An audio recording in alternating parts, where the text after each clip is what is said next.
Good afternoon, everyone. Welcome to another interactive session by ICC. Indian Chamber of Commerce is a premier body of business and industry in India, set up in 1925 by a group of pioneering industrialists. The Chamber has been functioning efficiently in building meaningful synergies among the industry and government by addressing strategic issues of national significance. It has been instrumental in facilitating better commerce within the country. Today, we are joined by delegates from the Embassy of India in South Africa and the South African Embassy in India, along with representatives from the Department of Trade, Industry and Competition, DTIC, Government of Odisha, the Government of Maharashtra. I welcome all the panelists and the attendees to this new episode of ICC World Investors Confluence. May I request Mr. Pradeep Sureka, Vice President, Indian Chamber of Commerce, to please begin the proceedings with his welcome note. Thank you, Mr. Nair. Distinguished panelists and guests, ladies and gentlemen, good afternoon in India and good morning in South Africa. It is my pleasure and honor to welcome you all here today on behalf of the Indian Chamber of Commerce. I would like to extend a warm welcome to everyone present here with us.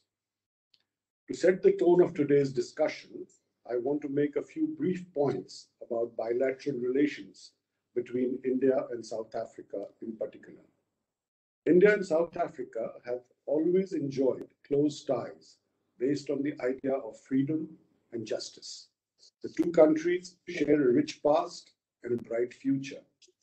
From being natural ally, the relations between the two countries have been transformed as vibrant economic partners. Over the years, the trade relations between the two countries have gone from strength to strength. For South Africa, India remains its largest trading partner in the global south. India has been consistently among top 5 importing partner and export destination for South Africa. The volume of bilateral trade between the two countries has increased over 8 times during the last 2 decades, from USD 1.33 billion in 2001 to USD 11 billion in 2020 at a CAGR of 12%. Due to the global pandemic, the trade volume has recently gone down. Currently, it stands at USD 10 billion, but I'm sure it will pick up again as we overcome the pandemic. Apart from trade, India businesses have a large presence in South Africa with a cumulative investment of over USD 8 billion. The main sectors where Indian companies have their presence includes pharmaceuticals, IT, automobile, banking, and mining. South African investment in India was about USD 527 million between 2000 and 2021, with business interests in insurance, healthcare, e-commerce, and retail. Some other opportunity areas are mining, agriculture, tourism, ICT, energy, and agro-processing transport, all of which they have expertise in. I have personally had experience of traveling to South Africa twice, and it is a beautiful country and with beautiful landscapes. We have used architects from South Africa to do our mall here in Calcutta. So these are opportunities which need to be explored. There are intellectual talent available in both countries. Lastly, I must say that active exchange of business delegation and the expanding institutional framework that promotes such exchanges have been an important aspect of economic cooperation between the two countries.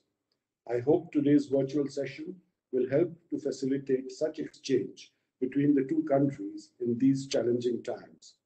With these few words, I once again welcome all our eminent guests, including their excellencies and speakers, and look forward to fruitful deliberation and interactions. Thank you. Over to Mr. Nair. Thank you, Mr. Sureka. While we move to the next speech by guest of honor, His Excellency Mr. Jaideep Sarkar, Indian High Commissioner to South Africa. We have also been joined by the Honorable Minister from Odisha. Warm welcome to you, sir.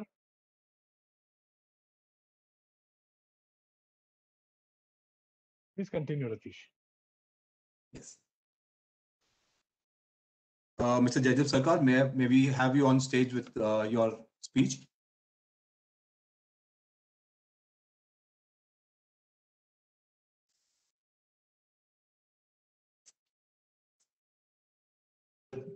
A warm good morning to all of you from South Africa.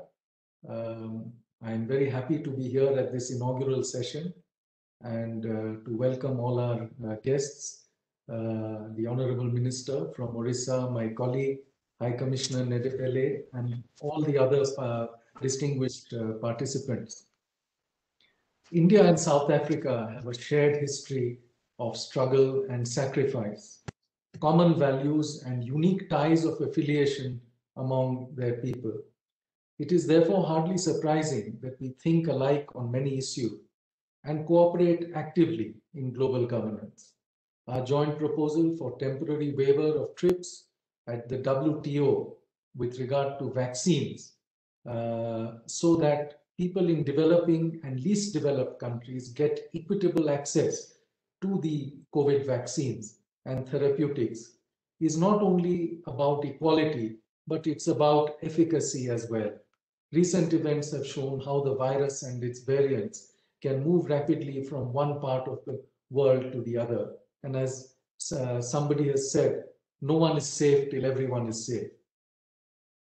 As Mr. Surekha mentioned, he mentioned about trade and investment. Just to go back a slightly before the time frame he used, in 1994, in fact, when we established diplomatic relations, the trade was only 20 million US dollars, and that has now risen to about 11 billion. The interesting thing is that despite the pandemic, the provisional data for bilateral trade in 2020-21 has shown a slight increase over the previous year, and this is a very encouraging sign. I just want to remind our distinguished participants that during the state visit of President Ramaphosa to India in January 2019, he was, of course, the honored chief guest at our Republic Day. The two leaders, our Prime Minister and President Ramaphosa, had set a target of US $15 billion for bilateral trade by 2023. And I think that the figures for the previous financial year show that this is still achievable despite all the ravages, economic ravages of the pandemic. On the investment front, just to repeat what Mr. Surekha said, we believe that there are about 150 big and small Indian companies who have invested in South Africa. And by the estimate of a local Indian business body, have created about 22,000 local jobs. And I think this point is significant because it speaks to the fact that Indian investors, when the investment that is coming into South Africa, or Indian expats who come to South Africa to work, they are not replacing South African nationals. They are creating further more jobs for South African nationals. And in this context, I would like to say that an easier visa regime, whether for our business visitors or investors who require work permits, would create an even better climate for trade and investment to flourish. South African companies have also invested largely in India. There are complementary strengths. South Africa has very strong, they have very strong capabilities in insurance, in finance, whereas we have very good capabilities in IT. And some companies have used this to set up joint ventures which are running very well in this sector in India. We also have, of course, the very large investments by Naspers or Tencent, which has invested in a number of Indian startups. According to what we have, the newspapers, they have put in 2.8 billion US dollars since 2013 in India, in various companies: GoIDibo, Make My Trip, OLX, Flipkart, PayU, Swiggy, Byju's, etc. Our general expectation is that both economies could see a strong revival in the coming months and year. The South African economy is rebounding well on the back of increased commodity prices. And if I look at India, I'm glad to mention that IMF has projected India to be the fastest growing major economy in the world, with a projected growth rate of 12.5% this year. Of course, the second wave of the COVID has had a huge impact on India's growth prospects. Nonetheless, since we have seemed to have emerged from that second wave, a number of financial institutions and people who watch these things have nonetheless maintained India's growth rate prospects at the double-digit level. Goldman Sachs says it will be 11.1%, Barclays says it will be 11%, Standard & Poor's 9.8%, etc. The Reserve Bank of India has also maintained its growth estimate of 10.5%. The COVID pandemic has not only wreaked havoc in the global economy, it has also exposed some important fault lines in the business environment. One, of course, is that of narrow global supply chains. Over-reliance on single supply chains has devastated manufacturing and investment in a number of countries, in a number of sectors. So as we look ahead, I think businesses in India and South Africa have both necessarily to reorient themselves from their traditional markets, perhaps in the West, and work towards diversifying not only their supply chains, but also their markets. In the current circumstances, two particular areas I do wish to mention are pharma and IT. South Africa is the second largest recipient of India pharma exports after the US. The experience of affordable Indian generic drugs that tackle the AIDS epidemic in Africa is well known and has been well appreciated. But there is much more that can be done. We have seen in this pandemic that developing countries and even emerging economies like India, South Africa, and others cannot depend on the advanced countries and economies for their needs in times of crisis. So it is vital that countries like India and South Africa, both with strengths, in fact, complementary strengths in pharma, increase cooperation in this area. The Indian pharmacopoeia is recognized in almost all advanced countries, including the United States. Its recognition by the South African authorities would give a big boost to further cooperation in this sector. The second area I do wish to mention is IT. In the wake of the pandemic, business models are likely to change with perhaps greater reliance on information technologies. The representation of Indian IT companies in South Africa is there, but is less than what it could be, and much less than what we see in many other countries.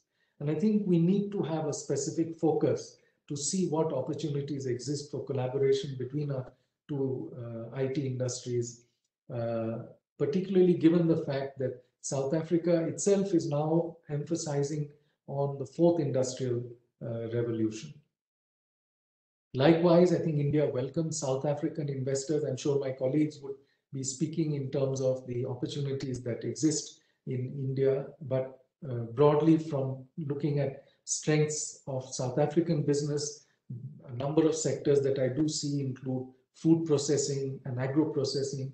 South Africa has a very advanced retail sector, food retail. It also has a very good agro-processing, agriculture and agro-processing. It is in fact the breadbasket of the whole of Southern Africa. Then, of course, they have long established capabilities in mining, and I mentioned to you about fintech, insurance, and also infrastructure. This clearly says that there's a much greater need for engagement. Again, I repeat, not only between India and United States and South Africa and United Kingdom, but between India and South Africa. And I think in this endeavor, business bodies, the Indian Chamber of Commerce, I congratulate them for this initiative. But apart from them, promotional bodies, regulatory agencies of our two countries have to come together more and to engage more with each other for our mutual benefit. I hope that today's interaction will lead to many more connections and contacts between Indian and South African business and industry. Thank you. Jai Hind. Thank you, Mr. Jaideep Sarkar, for that wonderful note. May I request our guest of honor to give a special address, His Excellency Mr. Sibusiso Ndebele, High Commissioner of South Africa to India. Thank you very much, and thank you for the remarks that have been made. Mr. Vakash Agarwal and the office bearers of the Indian Chamber of Commerce, His Excellency Commissioner of India to South Africa, Mr. Jaideep Sarkar, representatives of the state governments of Odisha, Jharkhand, and Chhattisgarh, captains of industry, ladies and gentlemen. Let me first convey my appreciation to the Indian Chamber of Commerce organizing this session, where we can highlight the investment and trade opportunities available in South Africa, as well as for South Africa companies to see what opportunities exist in the Indian market. We meet today under the excellently chosen theme of collaboration for sustainable growth during the pandemic. This business forum takes place as India is emerging from a devastating second wave of the pandemic, and as unfortunately, South Africa is entering its third phase. Since the advent of the pandemic early last year, we witnessed its devastating effects on not only our lives, but on the global economy as well. The second wave in India and the third in South Africa are a stark reminder that it remains important to be continuously on the lookout for opportunities to do business and grow economies, as lockdowns, which are necessary to preserve human life, have negative effect on economic growth. The economic disruptions brought about by COVID-19, while devastating, also present us an opportunity to look for better, faster ways to harness the myriad of opportunities waiting to be tapped.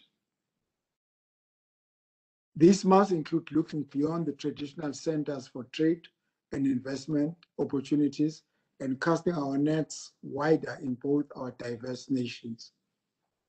Distinguished guests, despite India being one of South Africa's top trading partners in the world, the commercial and business ties between India and South Africa remain one of the most underexploited aspects of our strategic partnership. This is something which both governments recognize and are determined to change.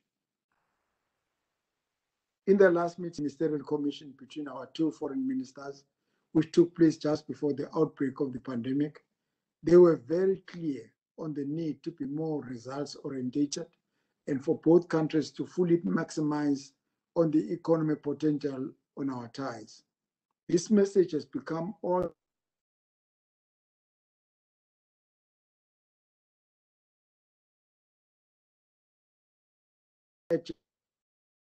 South Africa is open for this.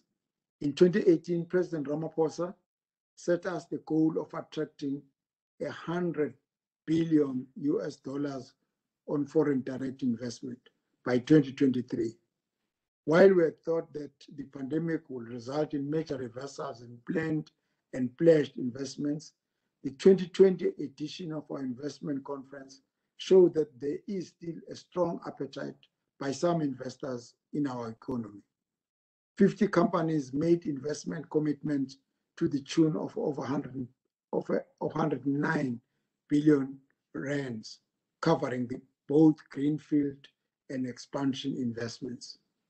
We fully believe that given the positive returns on investments in South Africa, our initiatives for supporting investments, and our strong business case, we will achieve our goal of attracting $100 billion in foreign direct investment to South Africa, and we have identified India as one of the important markets that will help us achieve that goal.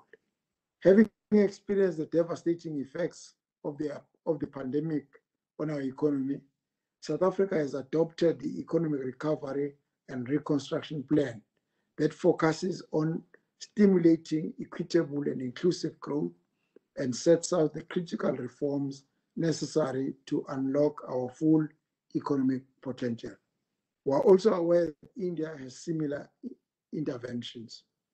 It is up to our private sectors to maximize on these new opportunities as both our countries seek to unlock the full potentials of our economies.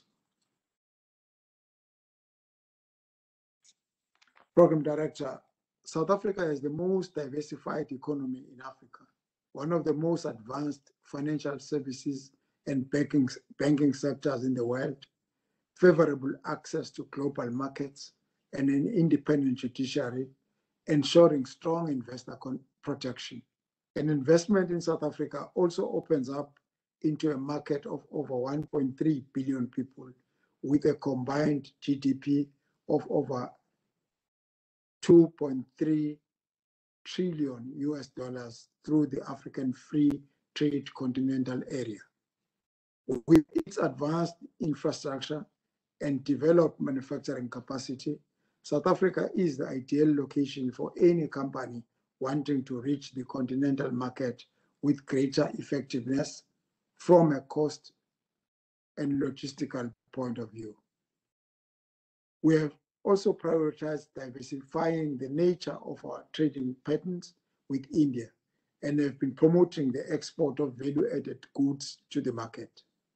This, we believe, will make for a more dynamic trading partnership that is deeper and more resilient to the prevailing global economic climate.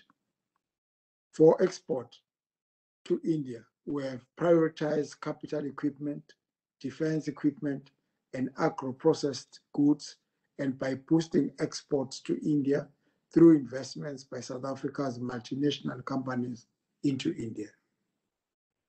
For the Indian market, South Africa has prioritized certain sectors for the attraction of foreign direct investment.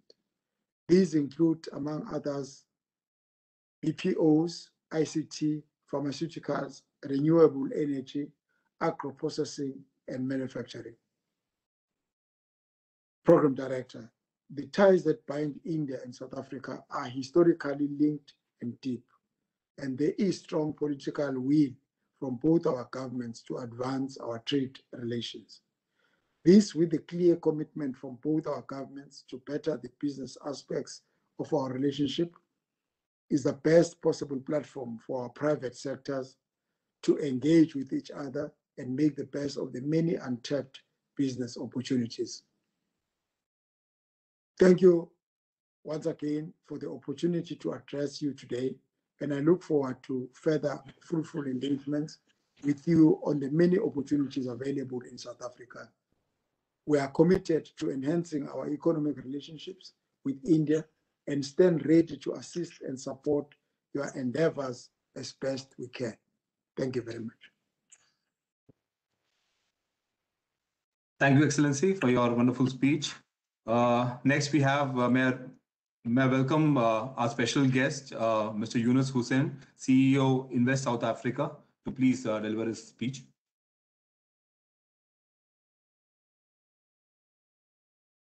Good morning and good afternoon, Honorable Minister of State of Odisha, Captain Mishra, His Excellency High Commissioner Sibusiso Ndebele, His Excellency High Commissioner Mr. Sarkar, Vice President of the Indian Chamber of Commerce, Mr. Jaideep Sarkar, Dr. Ranjiv Singh, Director General, our good friend Mr. Banerjee of the ICC, fellow CEOs and captains of industry. Thank you very much for giving me this opportunity to make a few comments and remarks. I think that much has been said eloquently by the speakers before me.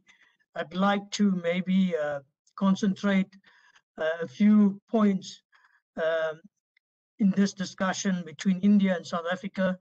Number one, a strategic partnership. Number two, the economic reconstruction recovery plan of South Africa. Number three, the African Continental Free Trade Agreement. And number four, the role of Invest SA in assisting you navigating the landscape on investment. Firstly, I think that we have a long history of ties, political relationship, but what the global pandemic has done, it allows us, as mentioned before, to reconnect, to reset, and reinvigorate and navigate and rejuvenate the trade and investment relationship between India and South Africa. I think from where we sit, I think there is enormous scope for both two-way trade. And I'll tell you why. And there's enormous scope for both two-way investment between South Africa and India. So I think what India and South Africa has done is that what we've seen recently has grown our relationship to a strategic partnership.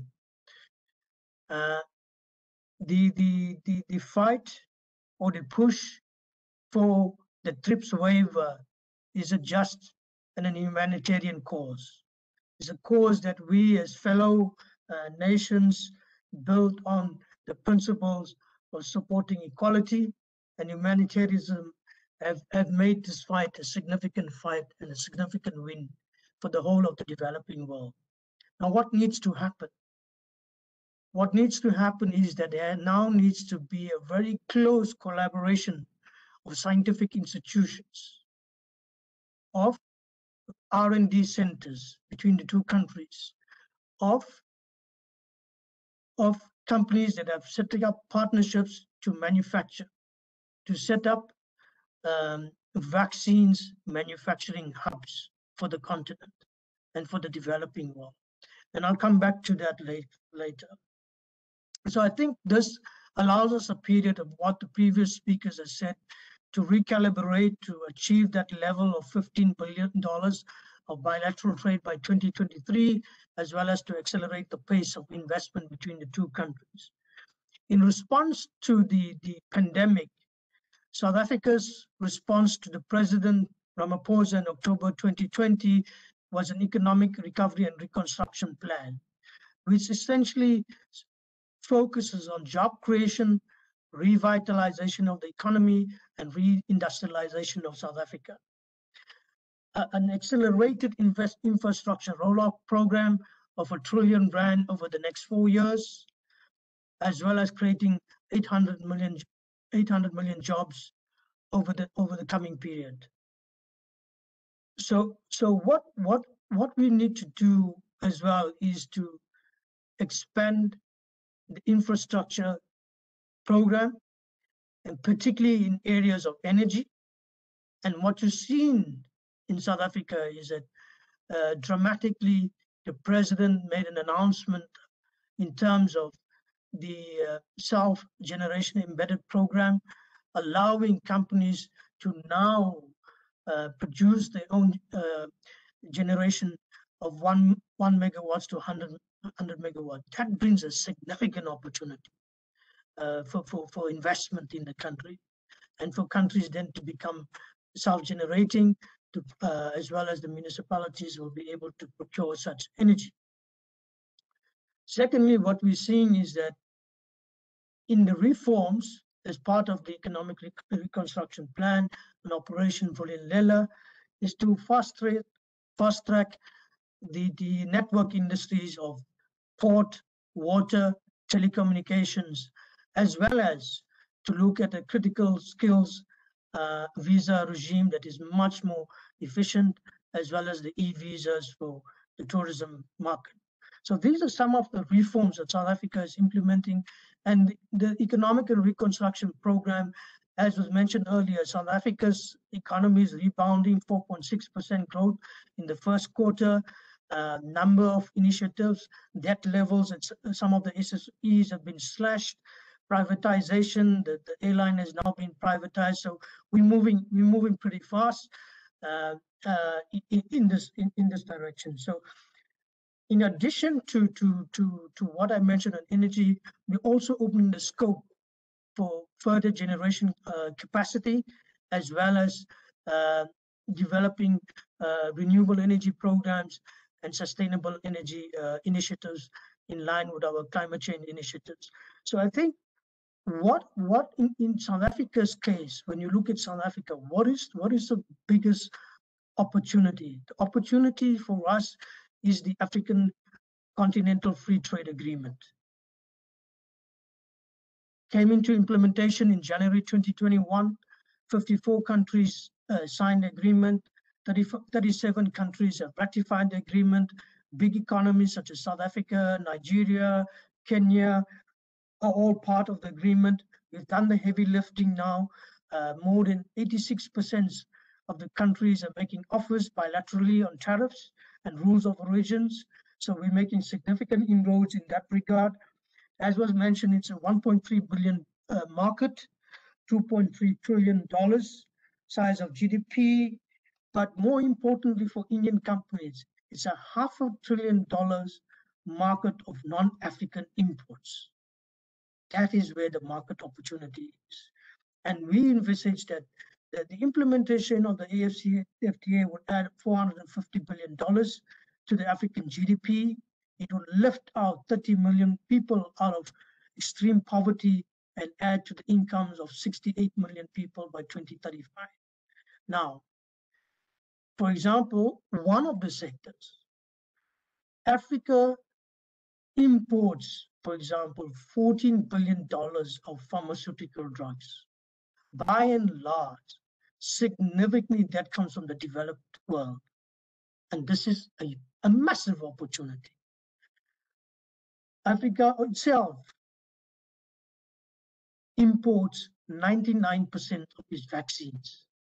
Here lies the opportunity for South Africa and India.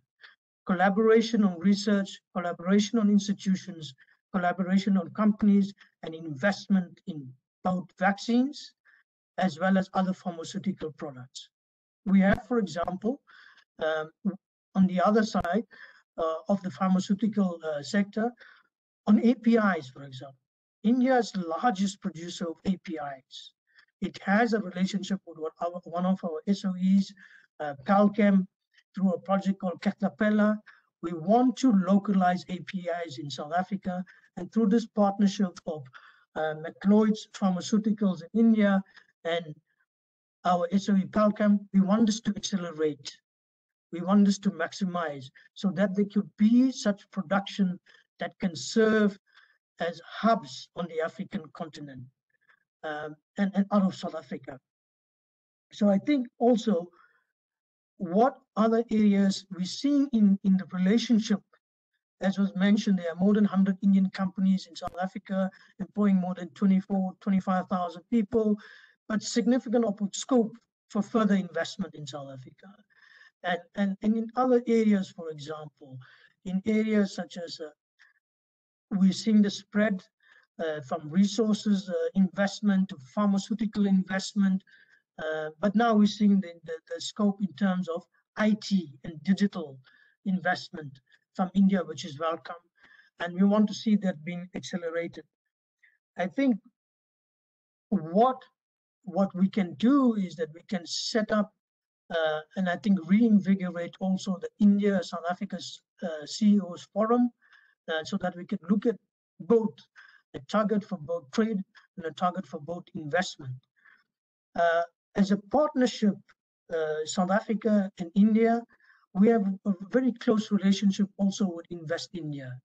We have revamped our website as Invest SA to provide you a total service from investment information, advising you on the investment opportunity and sectors, and helping you to navigate the landscape, unlocking the challenges and bottlenecks in South Africa, looking at new sectors, for example, in green hydrogen, fuel cell, battery manufacturing, electric vehicles, electric mobility, but also in the digital space, particularly in digital healthcare.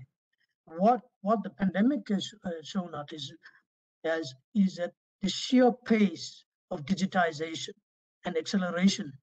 So there's significant scope in that area. There's also significant scope in other areas of pharma, in medical devices, in consumables such as gloves, and so forth. But also in areas of agro-processing, in areas of automotives, as I said, in looking at the new generation of EVs and battery fuel cell and battery manufacturing. These are sectors that we're looking at, and these are areas that, or I think that in our newly revamped website, www.investsa.gov.za, we have the full plethora of investment opportunities and sectors that you can look at investment, and kindly contact us and we will be able to navigate that landscape for you.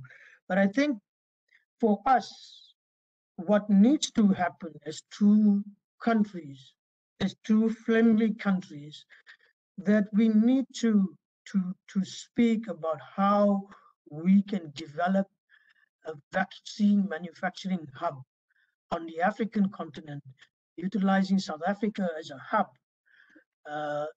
to supply vaccines to the African continent, to localize that in South Africa as well as in other areas of Africa, so that the vast majority of the 1.3 billion population can benefit in terms of having product developed locally as well as more affordable products. So I think in the areas of digital, as India has significant capability, South Africa is also now becoming one of the best locations for business process services, and is now #1 destination now globally in this regard. And we're seeing some investment from India in that regard, and we'd like to scale that up. So all across, I think our sectors that where we would like to value add, as well as into value added services, the opportunity is there for Indian companies to come into South Africa, to look at the opportunity in terms of the African Continental Free Trade Agreement, talk to us.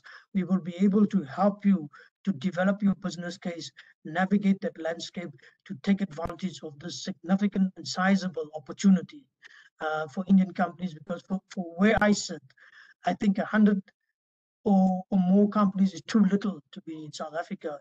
India has enormous capacity, enormous scale that we could work with as joint partners in the economic sphere to develop an opportunity for mutual benefit, for mutual prosperity, and for mutual economic development for the African continent.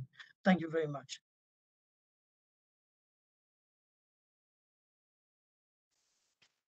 Thank you, sir, for that wonderful speech. For everybody's benefit, if in case you joined in late or you missed out on any of the valuable information that Mr. Yunus Hoosen just shared, this particular recording of this particular event will be available on our website, icc-wic.com. Moving forward, we have our chief guest, Captain Dibya Shankar Mishra, Honorable Minister of State for Energy, MSME, Industries and Home, Government of Odisha. Sir, may I please welcome you on?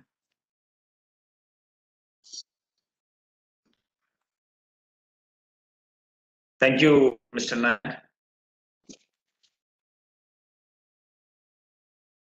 His Excellency, Mr. Jaideep Sarkar, Indian High Commissioner to South Africa. His Excellency, Mr.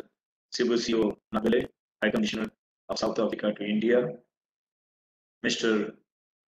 Yunus Hoosen, CEO Invest South Africa. Mr. Pratap Sarkar, Senior Vice President, Indian Chambers of Commerce. Dr. Rajiv Singh, Director General, ICC. Capt Industries. I'm really privileged to be part of this webinar, and I thank you all for being part of this growth story between South Africa and India. Like rightly said by most of the speakers, we have a long history of relationship between South and India. 1893, Durban, South Africa. and within few decades, the third.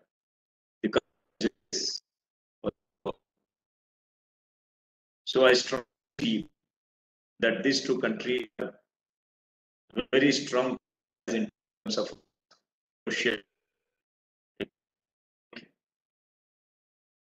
development pattern, growth, and even the cultural bonds that we share is known to the rest of the world. Our ways of thinking is much alike, and I seriously feel that Mr. Yunus Hoosen in West South Africa should frequent his visit to India. And in the other way, even our Invest India Mr. Global should visit Africa time and again so that the ties between two countries is nurtured and together both the countries grow during this crisis of COVID. Odisha has a long history with Africa. I don't know how we take this history, but let me tell you all, if any one of us was visited the Sun Temple in Konark, which was built in 12th century, we have a giraffe engraved onto the walls of this temple. 12th century, no one from Africa came to India. Including India in 14th century. 1488. So, how did the giraffe, which is never seen in the Indian subcontinent, came onto Odisha? There were sailors from Odisha who used to sail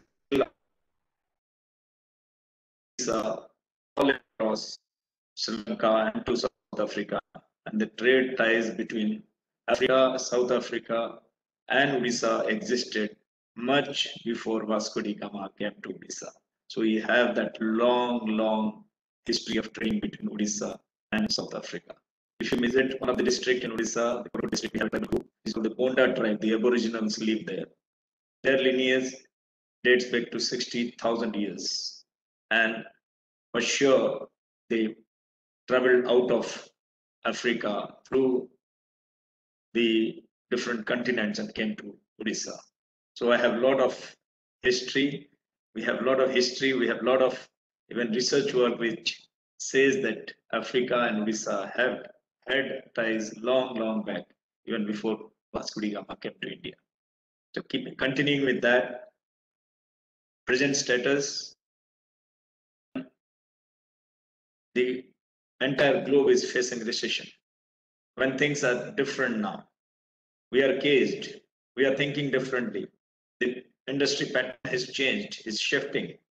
And when the human race is surrounded by an unseen enemy, even the industry has to think differently and change their pattern of business.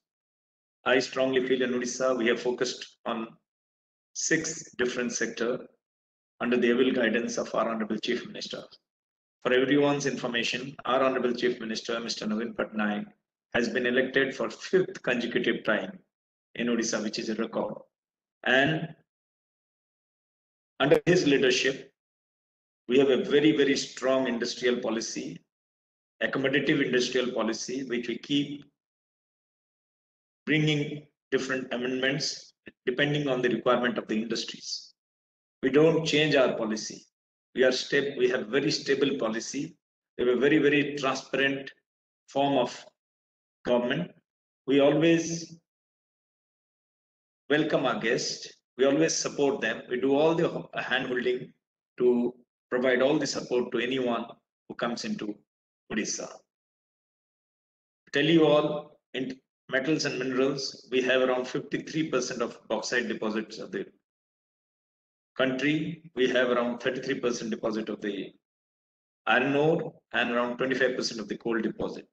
We have 11% of the country's water deposit and a very skilled manpower we have in Odisha.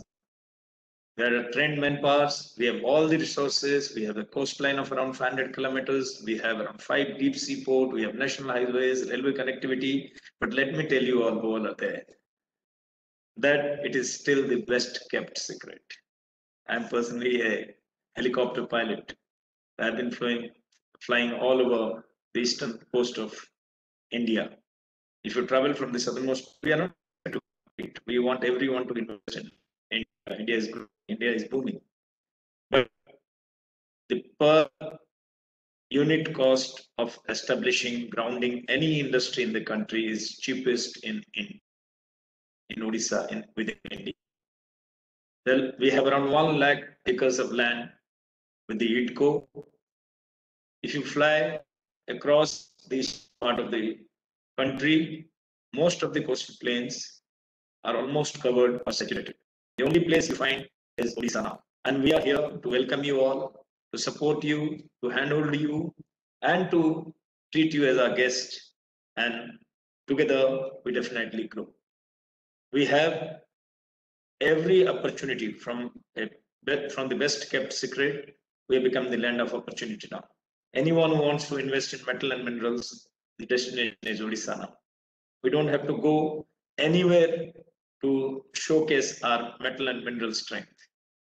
With this, we have another few focus sector, that is the healthcare services, which we can always have trade links between South Africa and Odisha.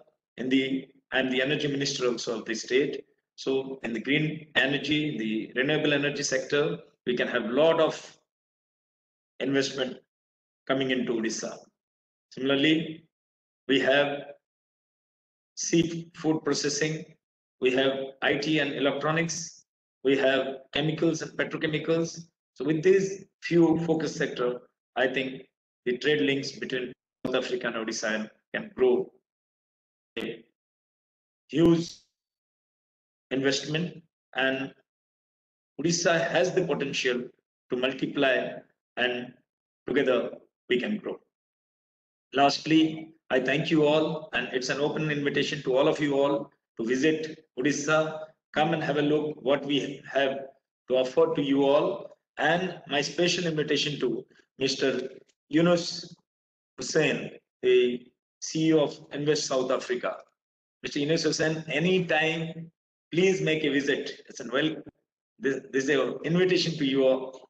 From our side, from government of Odisha, please visit our land, have a look how we are developing, what kind of resources, whatever infrastructure, what kind of ecosystem that we have in Odisha. Most of the people across the globe, they don't know what is there in store in Odisha. And I tell you, definitely you'll have some kind of an opportunity visible to you the moment you land in Odisha. Once again, I thank you all. Odisha is a voice now under the leadership of our Honorable Chief Minister, a stable policy, a transparent government, and a investment-friendly state. Together, we will grow. Thank you, ladies and gentlemen. Thank you, Captain Dibya Mishra, for that valuable note and sparing this time to be with us today. I'm sure your team will have a presentation later today, and I think that is going to give more information on what the Odisha state has to offer. May I welcome upon Dr. Rajiv Singh, Director General, Indian Chamber of Commerce, to please give a vote of thanks to all the panelists. First of all, I would like to thank our chief guest. It's always a pleasure. Honorable Minister, you come with so much of energy and so much of positivity. I know personally that you are a great fan of Mahatma Gandhi ji, and I think that is what is one of our important linkage with South Africa.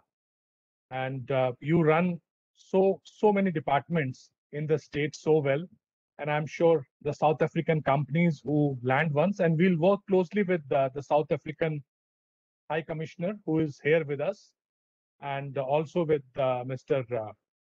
Yunus Hoosen and his team to maybe plan a delegation to visit the state of Odisha, and vice versa also. I would also like to thank Excellency High Commissioner of South Africa to India, Mr. Sibusiso Ndebele. We are grateful to you Excellency. And I think the state of Odisha and all the Indian companies who are here today would like to work closely with you.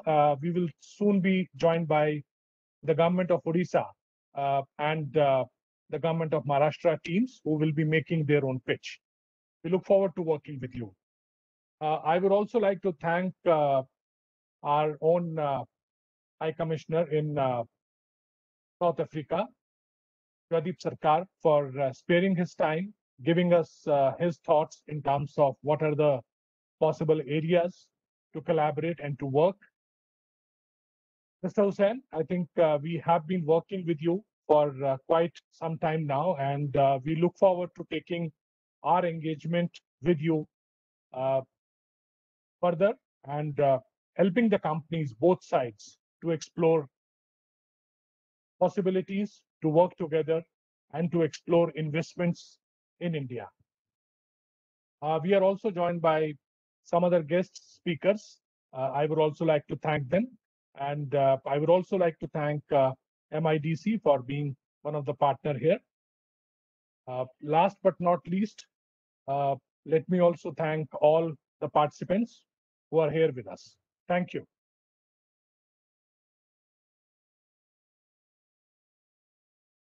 Thank you, sir, for that word of thanks. So moving forward, we have our next session on the emerging business opportunities that lies in both India and South Africa. To begin with, may I request Mr. Manoj Seonath, Head of Small Business Finance IDC, to please come forward with your presentation.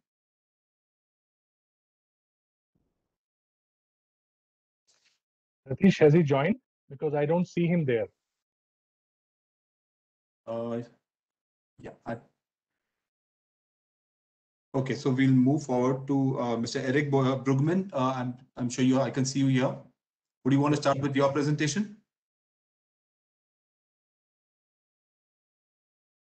Morning. Thank you. Can you hear me? Good morning.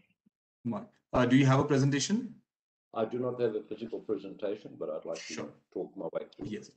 Okay, thank you. Please proceed. Thank you very much. Good morning, all, to the honourable ministers, guests. Thank you for the opportunity to let us at the South African Capital Equipment Export Council tell you more about what we do.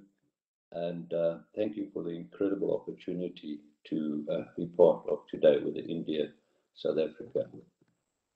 Always look forward to working with the India Chamber of Commerce, and hopefully today is the start of a good relationship between SACEC, the South African Capital Equipment Export Council, and the Indian Chamber of Commerce.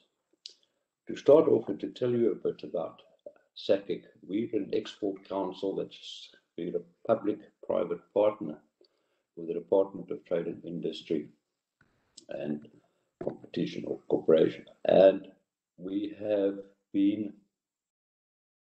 started off as a mining cluster in the early or the late 1990s, early 2000s, and we very quickly changed to what we then called the Capital Equipment Export Council. And the Capital Equipment Export Council was looking mainly after the mining sector in South Africa, and we started exporting and looking at the export opportunities. We have, however, since included machinery and equipment, and so we do agricultural equipment, mining equipment, any machinery equipment, pumps, valves, actuators, processing equipment, and we have grown the Export Council. We're sitting with 165 active members at the moment who are all exporters and into the mining sector as well as the machinery and equipment sector. Now, an interesting aspect is that from 2009 or 2010 to 2019, mining and beneficiation accounted for 12.5% of the total exports of South Africa, and the manufacturing in the same period 9.8%. So that you can see that between 2010 and 2019, from an export side, the values was just over 23% of all the exports fell into that category. So it's a golden opportunity for us at SACIC to work together with the Indian Chamber of Commerce.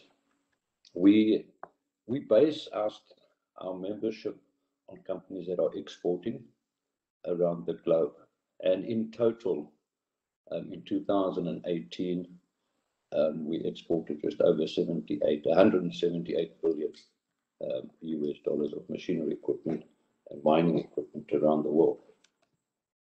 And one of the reasons why we are successful, or the council is successful, is we form partnerships. We believe in partnerships. We form partnerships with companies, with organizations, with Chamber of Commerce.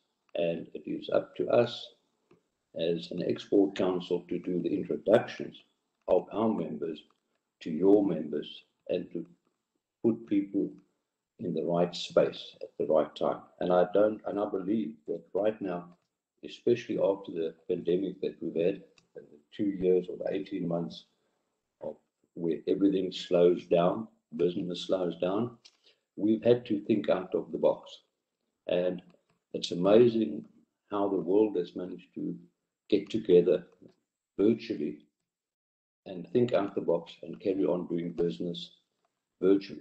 And I'm pleased to say that many of our members that export have still met their yearly targets. Their budgets have been met, and only because of being resilient, of having an attitude of we will not give up, we will not fail. Failure is not in our vocabulary. And so they end up being successful. And today, again, my invite to the Indian Chamber of Commerce is fantastic for our members, because I would like to see at the end of this that SACIC and the Indian Chamber of Commerce can find some sort of agreement, whether it be a handshake agreement or not, a document agreement, so that we can promote our members into the Indian community, and that the Chamber of Commerce, anybody that's interested in machinery and equipment, mining, can introduce them to us. We in South Africa have a very good footprint from South Africa into the rest of Africa.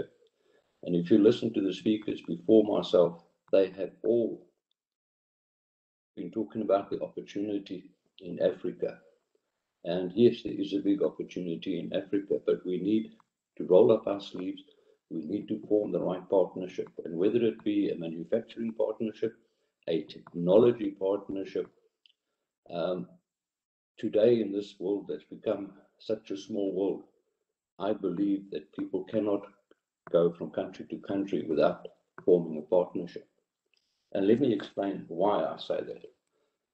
Is when we do equipment, when we design, when we manufacture, when we build equipment, whether it be machinery and equipment for water treatment, municipality power, steel structures, or just plain mining equipment, underground surface equipment, all of that needs to be maintained. It all needs to be serviced, and it all needs to be installed. And we're talking physically big pieces of equipment. Once that has happened, there is a maintenance program that follows it. There's a repair program that follows it.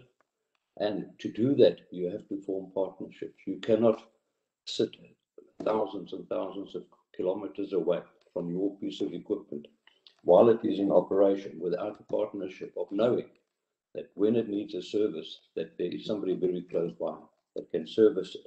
And it is through that opportunity, or through the possibilities of forming a good partnership between ourselves as manufacturers and between the company that, or the country that we are investing in and that we are putting equipment in, that we can work together. And it's only under those conditions that we will be successful. So in short, I'd like to say thank you very much. Thank you for the opportunity to introduce SACIC. I would really like us, SACIC, and the Indian Chamber to continue forward and looking for possibilities, because it's only through good networking that we can be successful. I thank you.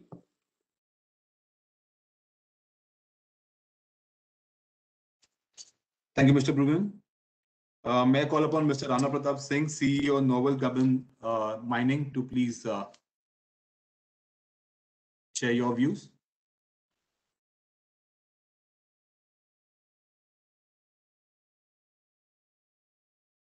Thank you, Ratish. Yes, I have your present. Yes, you're audible. I'm just going to share your presentation. Yeah, please.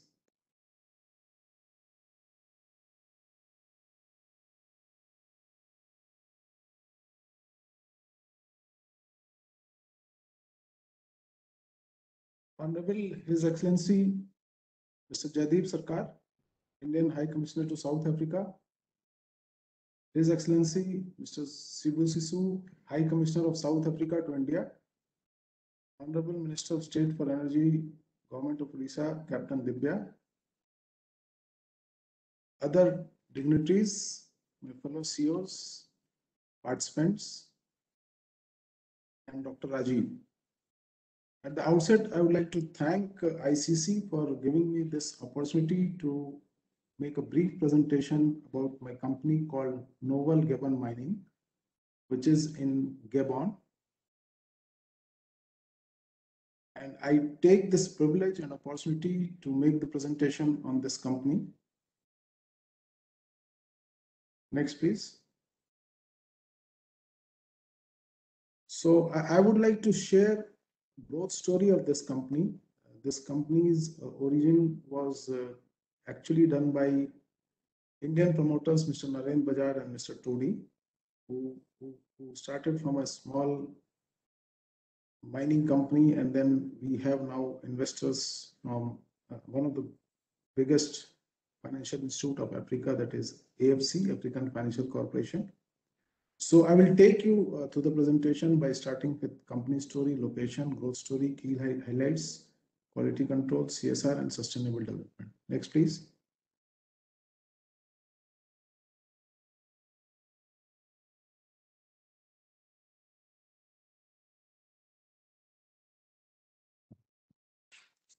Satish, can we go to next slide, please?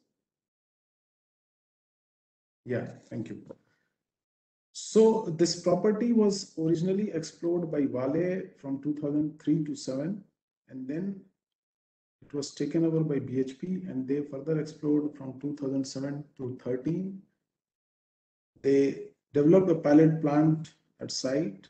However, because of their global portfolio reallocation, they divested, and that's the time in 2013 when Indian promoters, Mr. Bajaj and Mr. Todi, took over as a small company. They pursued for the balance exploration, started from pilot plant, and then commissioned additional plants. Next, please.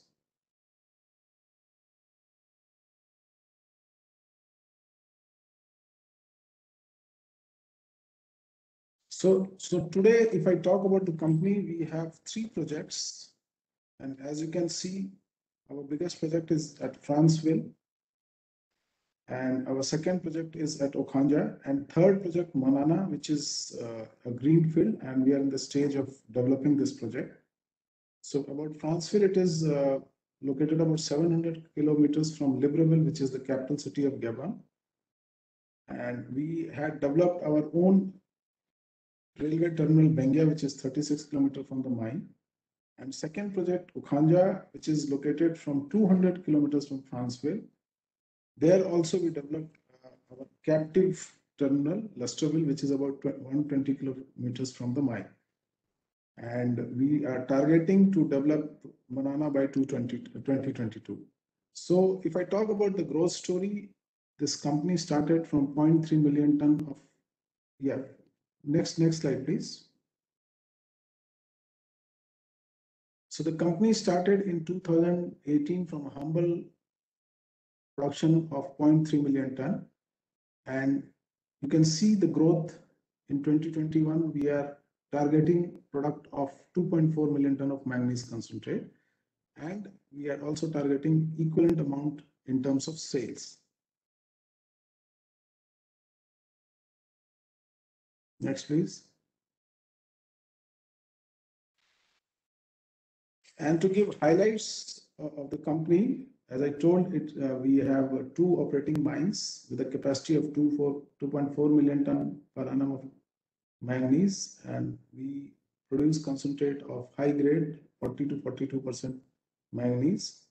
In fact, today we are second largest producer of manganese in Gabon, next to Pomilov, and we have more than 250 million ton plus of resources, and there's significant upside potential as well. In terms of cost, we fall in first quartile cash cost. We have a long-term logistics contract in place with both railway and port, and we have state-of-art technology for beneficiation. Of course, here we have tie-ups with many South African processing plant manufacturers who have helped the company, and even technical consultants who have helped the company in designing and construction, and even now helping the company with supply of spares from South Africa. So in 2021, we are targeting production and sale of 2.4 million ton per annum. Next, please. We have state-of-art lab for quality control, and we are in the process to obtain international certification ISO 9001, 14001, 225, etc. Next, please.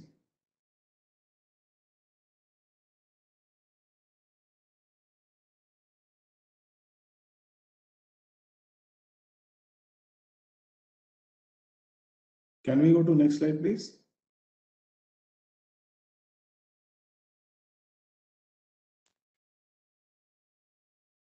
And the company's previous slide. Previous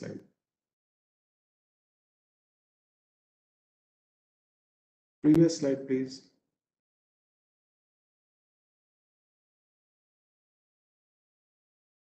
It seems there is some lag, so kindly bear with us. Ratish, can we go to previous slide? Yeah. Thanks, Ratish. Sure. Okay. Not this one. Next one.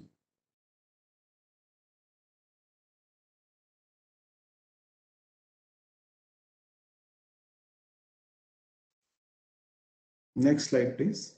Mr. Singh, I'm in the slide which is corporate social responsibility. Yeah, CSR slide. Yeah, exactly. So there is slight lag. So yeah, perfectly all right. Yeah, so the company's core values and vision of the company is to have inclusive growth, and in line with that, we have a corporate social responsibility policy, CSR policy, with focus on education, self-employment, health, hygiene, and utility services. Next, please. And Gabon in itself being a beautiful green country, we also believe in sustainable development. And these are the few pictures of rehabilitation plan which has been carried out with company post mining. So as we say that we look beyond manganese, and this area after a few years, we believe that we'll be returning back to the nature the way it had given to us. Next. And this is a picture of our loading terminal. So thanks for patient listening to us. And I once again thank ICC for giving me an opportunity to highlight the growth story of my company. Thank you. Thank you, Mr. Singh, for that wonderful presentation. May I request Mr. Nitin Jawale from IPICOL, Special Secretary, Department of Industries and Managing Director of IPICOL, Government of Odisha, to please unmute yourself and you can. I'll share your presentation over here. So maybe let's start.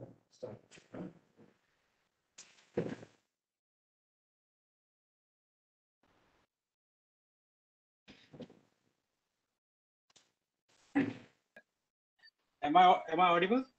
Yes, sir, you are audible. Just give me 1 minute. Yeah. So, right. So a very good afternoon to all that is present for today's this meeting, and very good morning for. I'm Nitin Jawale. I'm the managing director of IPICOL. That is the investment of government of Odisha. I'm here to present to you as to in this state of Odisha, which is it's a state. In fact, India also we are on the eastern coast, and in Madras we are one of the most fastest developing in India. And opportunities are there, and next.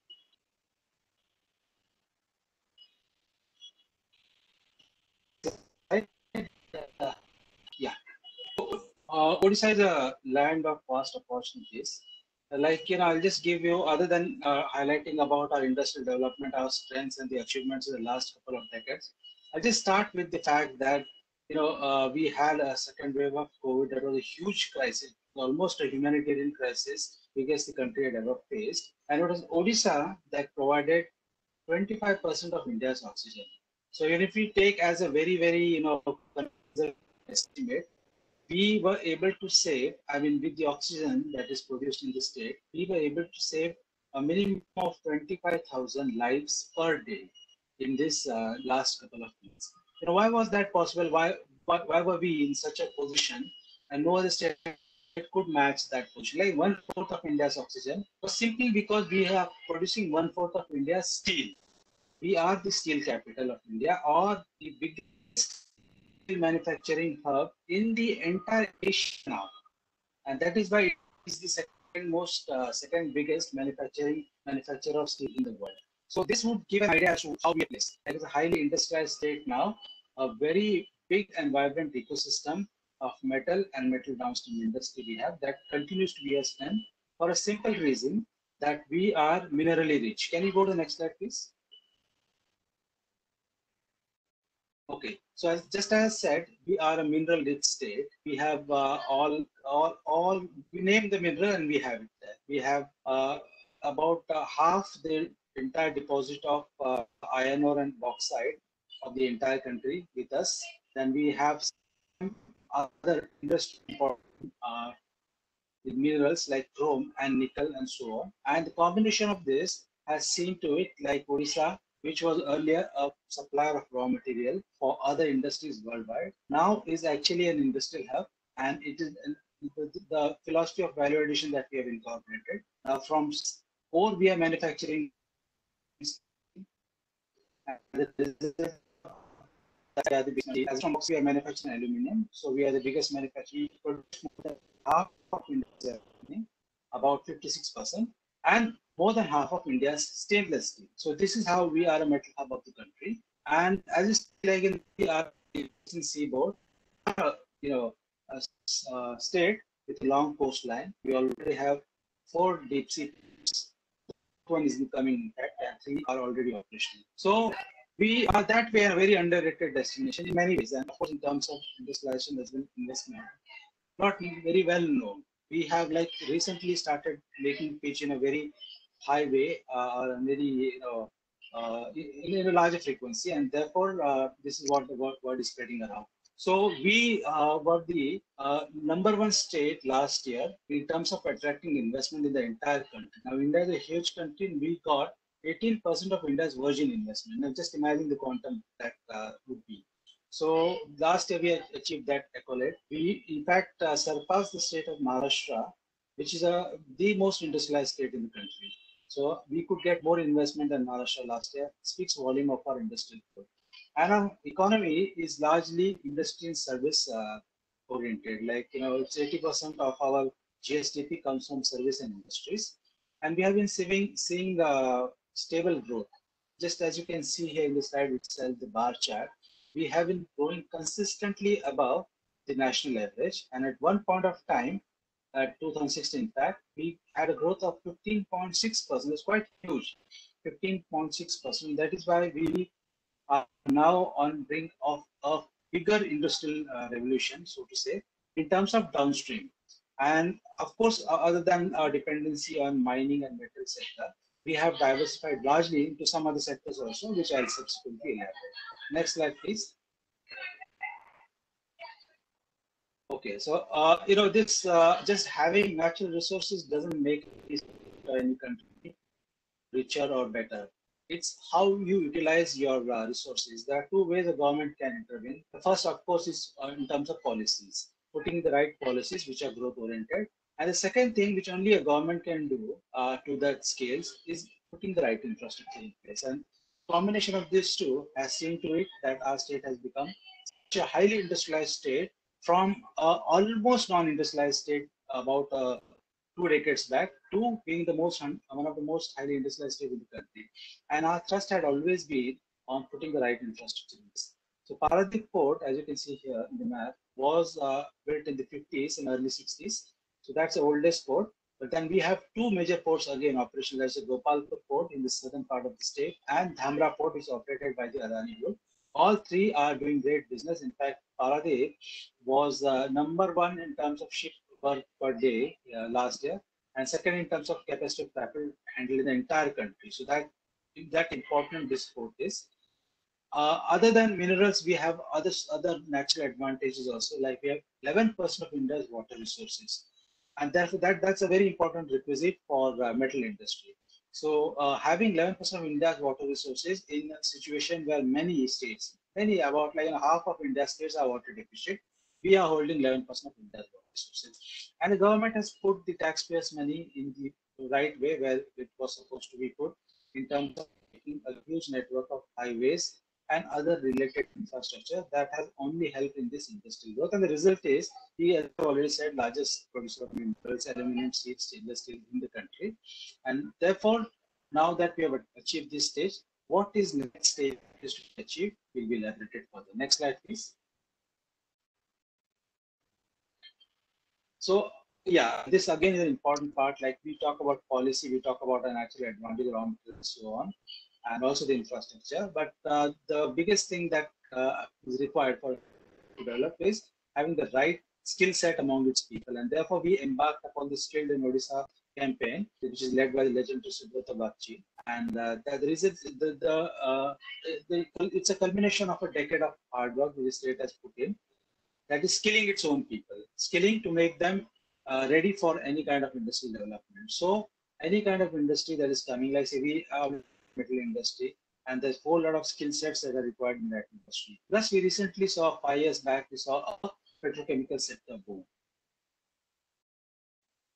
We also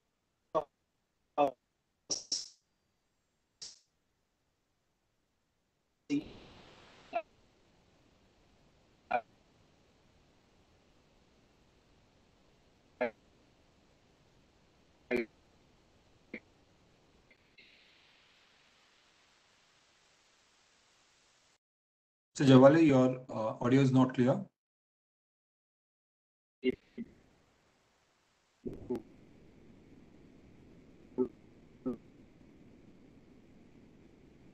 So Jawale?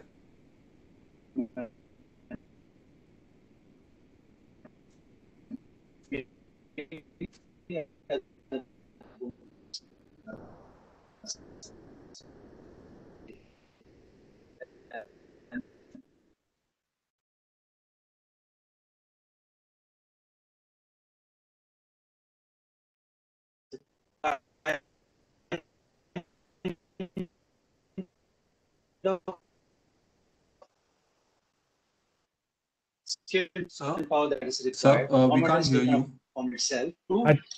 I think if you switch off now? your video, maybe are you then able to audio hear me? will Can you hear me now? Yeah.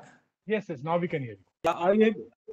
Okay. So Chalo, let's go to the next slide now. Yeah, so this is a very important offering that we have now.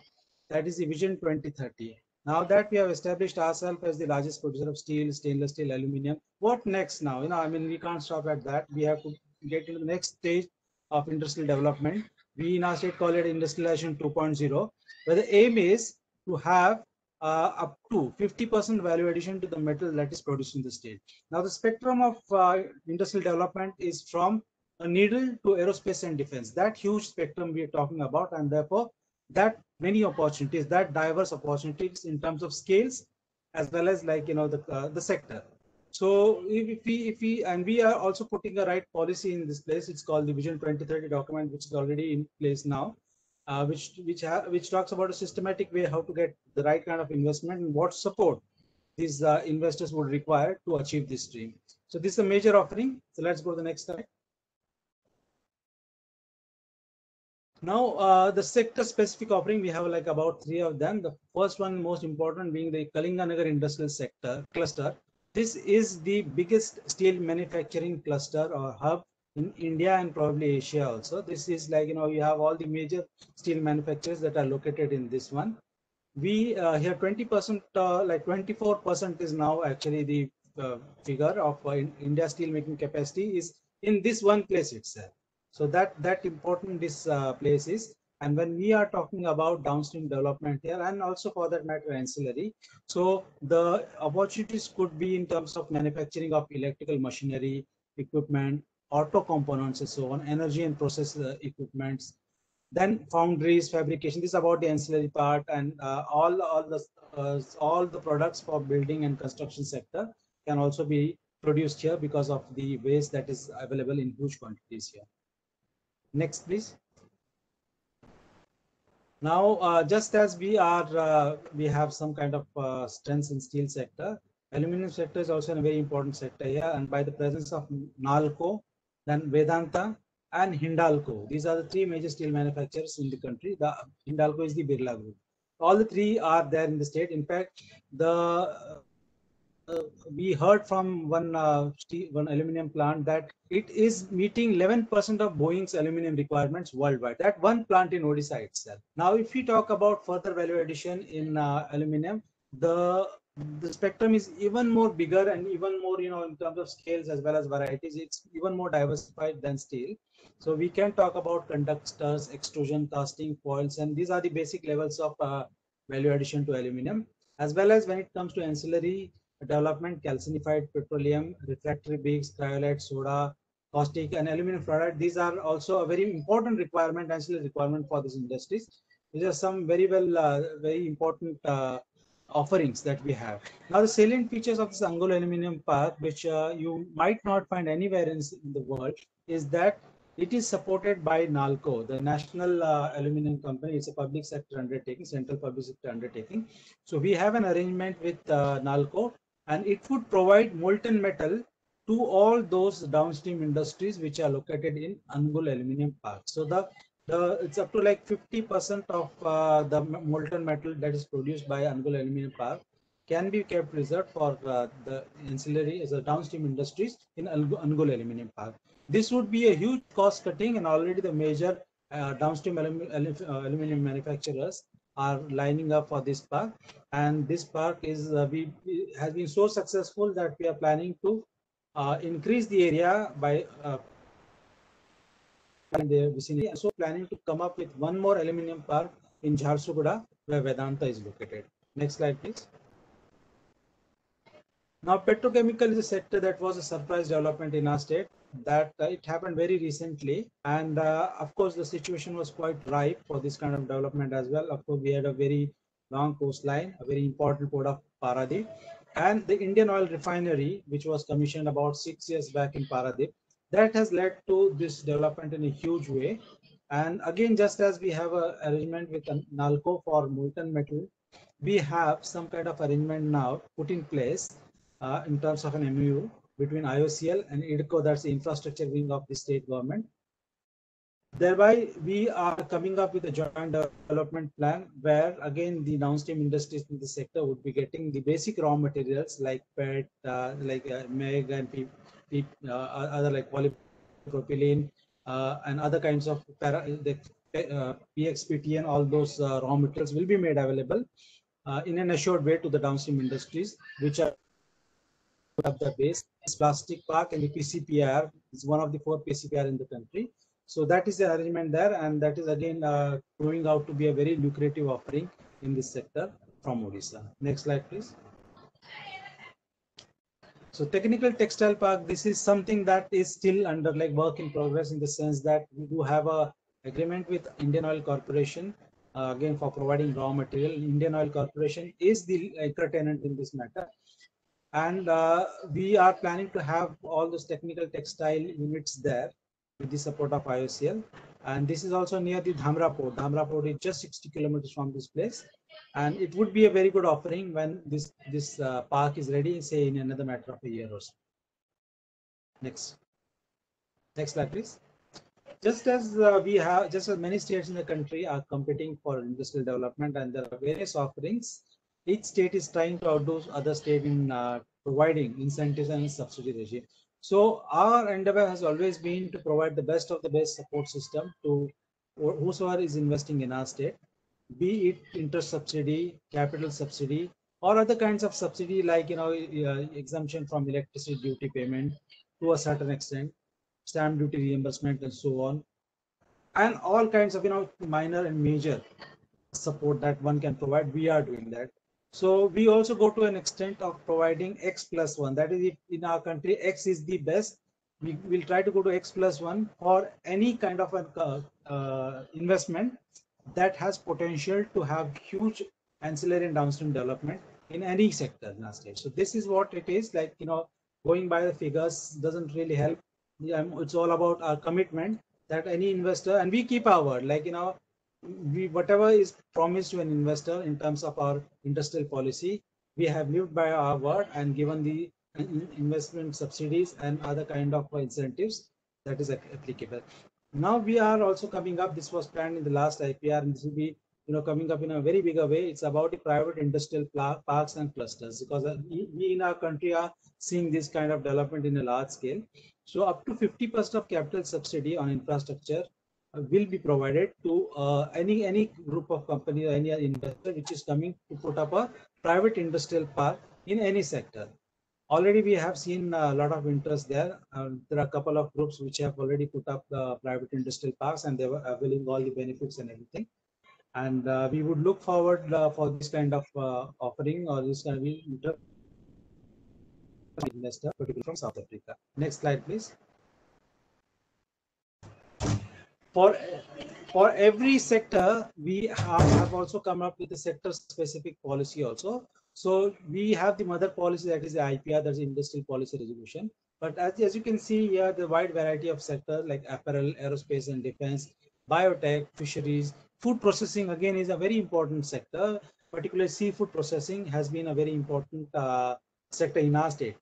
And pharmaceutical policy is something the state is looking forward to in a very big way. Plus tourism, again, the state is richly endowed with all kinds of land features, and it has a very good tourism potential. So that sector also, a lot of investment is coming and more is required. Next, please. So these are some testimonials, the big names in the country, the Tatas, the Birlas and the Ambanis. They have watched for the state's integrity and development. And particularly the leadership of Honorable Chief Minister, who has like a no-nonsense leadership. We are concentrating on whatever is required for the betterment of the state and its people. And that is the reason why we had a huge turnaround story. A state which was termed as a backward state, perhaps the bottommost state in terms of development indicators, couple of decades back, is now a leading industry in the country. And as I said, just as I began with the oxygen story, I'll end up with the oxygen story itself. We were in a position to provide 25% of India's oxygen, and that could not have been possible with the right frame of policies and the right vision towards industrial development. We aim it to make it even further bigger and be the most industrialized state in the country in the next decade to come. And IPICOL, that is the investment promotion wing of Government of Odisha, of which I am the managing director. We were not just awarded as the top performer a few months back. We have also got the National E-Governance Award for our single window. The facilitation from our side will be of high standards and the best that anybody can expect. And we request investors to explore Odisha, a slightly underrated destination in the country, but has very good offerings and it holds a lot of promise. So please explore our state. Get back to us in case you have any queries or any interest. Let us know. We will follow it up with you and see to it some good investment comes to our state and we benefit mutually by that. Thanks a lot.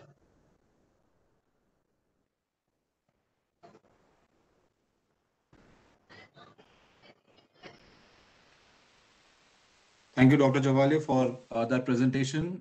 I know it's been a difficult day for you today, and we really thank you taking this time out to be with us for this presentation.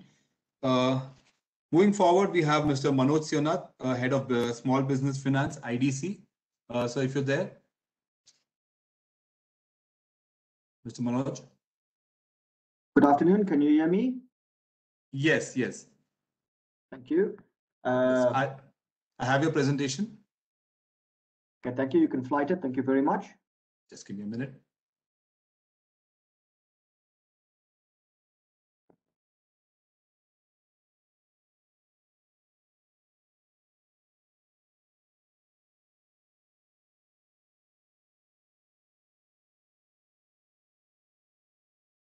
Thank you very much. I can see it. Yeah. Okay, please proceed. Thank you. Good afternoon to everyone and good afternoon to all the attendees and the host and panelists. Thank you for the opportunity for allowing IDC to share some of its content with everyone online. Thank you. You can change the slide, Ish. Thank you. The IDC is one of the largest development finance organizations in South Africa. We were established in 1940 by our own act. We currently have total assets of about 110 billion and liabilities of 49 billion.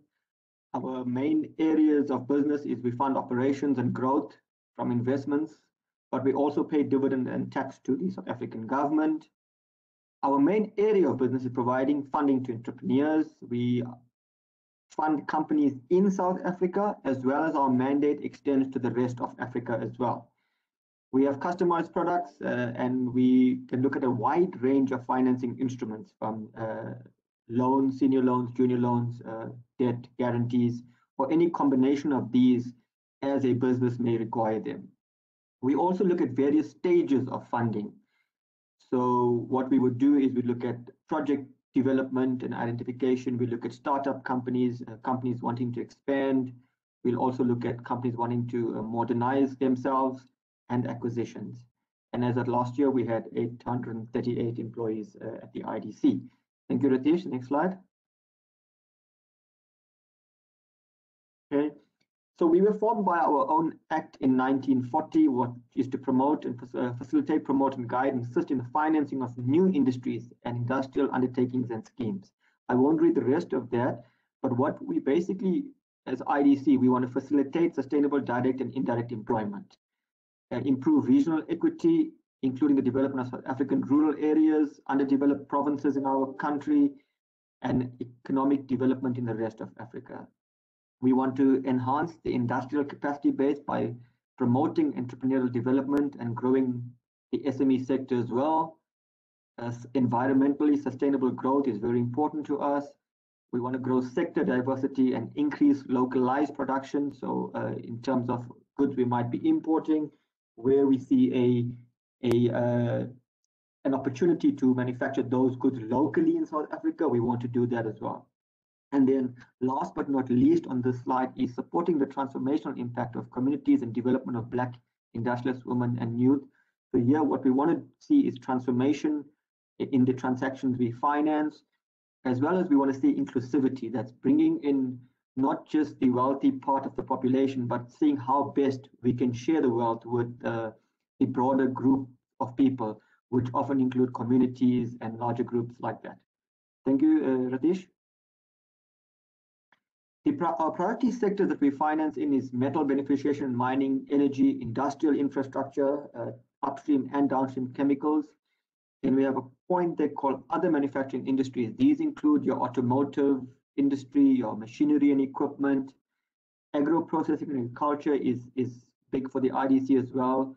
clothing and textiles, tourism, ICT, media, healthcare services, as well as new industries, where especially these new industries, we see a potential for these industries to become significant opportunities for the country. Thank you, Ritesh. Okay. As I mentioned earlier, we fund in different business cycles. So we can look at project development, startups, expansion acquisitions, distressed businesses. So basically, the bulk of our funding transactions will be what we term transactions. So these are normal businesses, either wanting to expand or someone wanting to start up a normal business. However, we can also look at project development. So in layman terms, we define projects as large-scale funding opportunities, but those funding opportunities that result in businesses that actually have a high impact for the country. So it could be something new. It could be a new power station or a new large business that actually has huge impact for South Africa, both from its South African trade perspective as a country, but as well as downstream benefits where it supports a lot of other smaller businesses. So that we will see as a project where we see opportunities for projects. We as IDC, being one of the largest development funding institutions in the country, we want to participate early in that project so we can see how we can also assist to get that off the ground. Currently, we are in the midst of the COVID pandemic. We also fund distressed businesses. We have certain internal COVID funding schemes that help businesses in South Africa that were impacted by the COVID pandemic, but which has a chance of turning themselves around. The funding instruments we can use is a wide range of instruments from debt, guarantees, trade finance, equity, and quasi-equity. We structure the loans to meet the business needs. So what we would do is we would construct a financial model based on our due diligence, and if we will then structure the loan repayments based on the repayment ability of that company. We also allow grace periods grace periods for repayment, especially in startups, where we realize the day a business opens its door is not necessarily the day it can repay us, but we need to allow a 6-month or even up to a 1-year moratorium period where the business finds its feet. It will go through some teething problems, it fixes all of those, and then it starts to repay the IDC.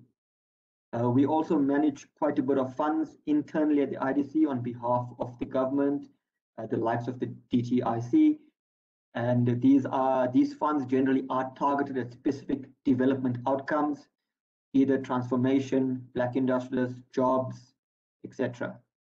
What we also do in our businesses that we fund, we have a business support program. So we often realize, especially the smaller in the SME space, you'll find an owner of a business might be very good technically. He can make the product, and he's good, and he knows a lot about how to make the product, but he necessarily does not know how to maybe handle human capital, or he might not necessarily know how to do his financial statements and his management accounts.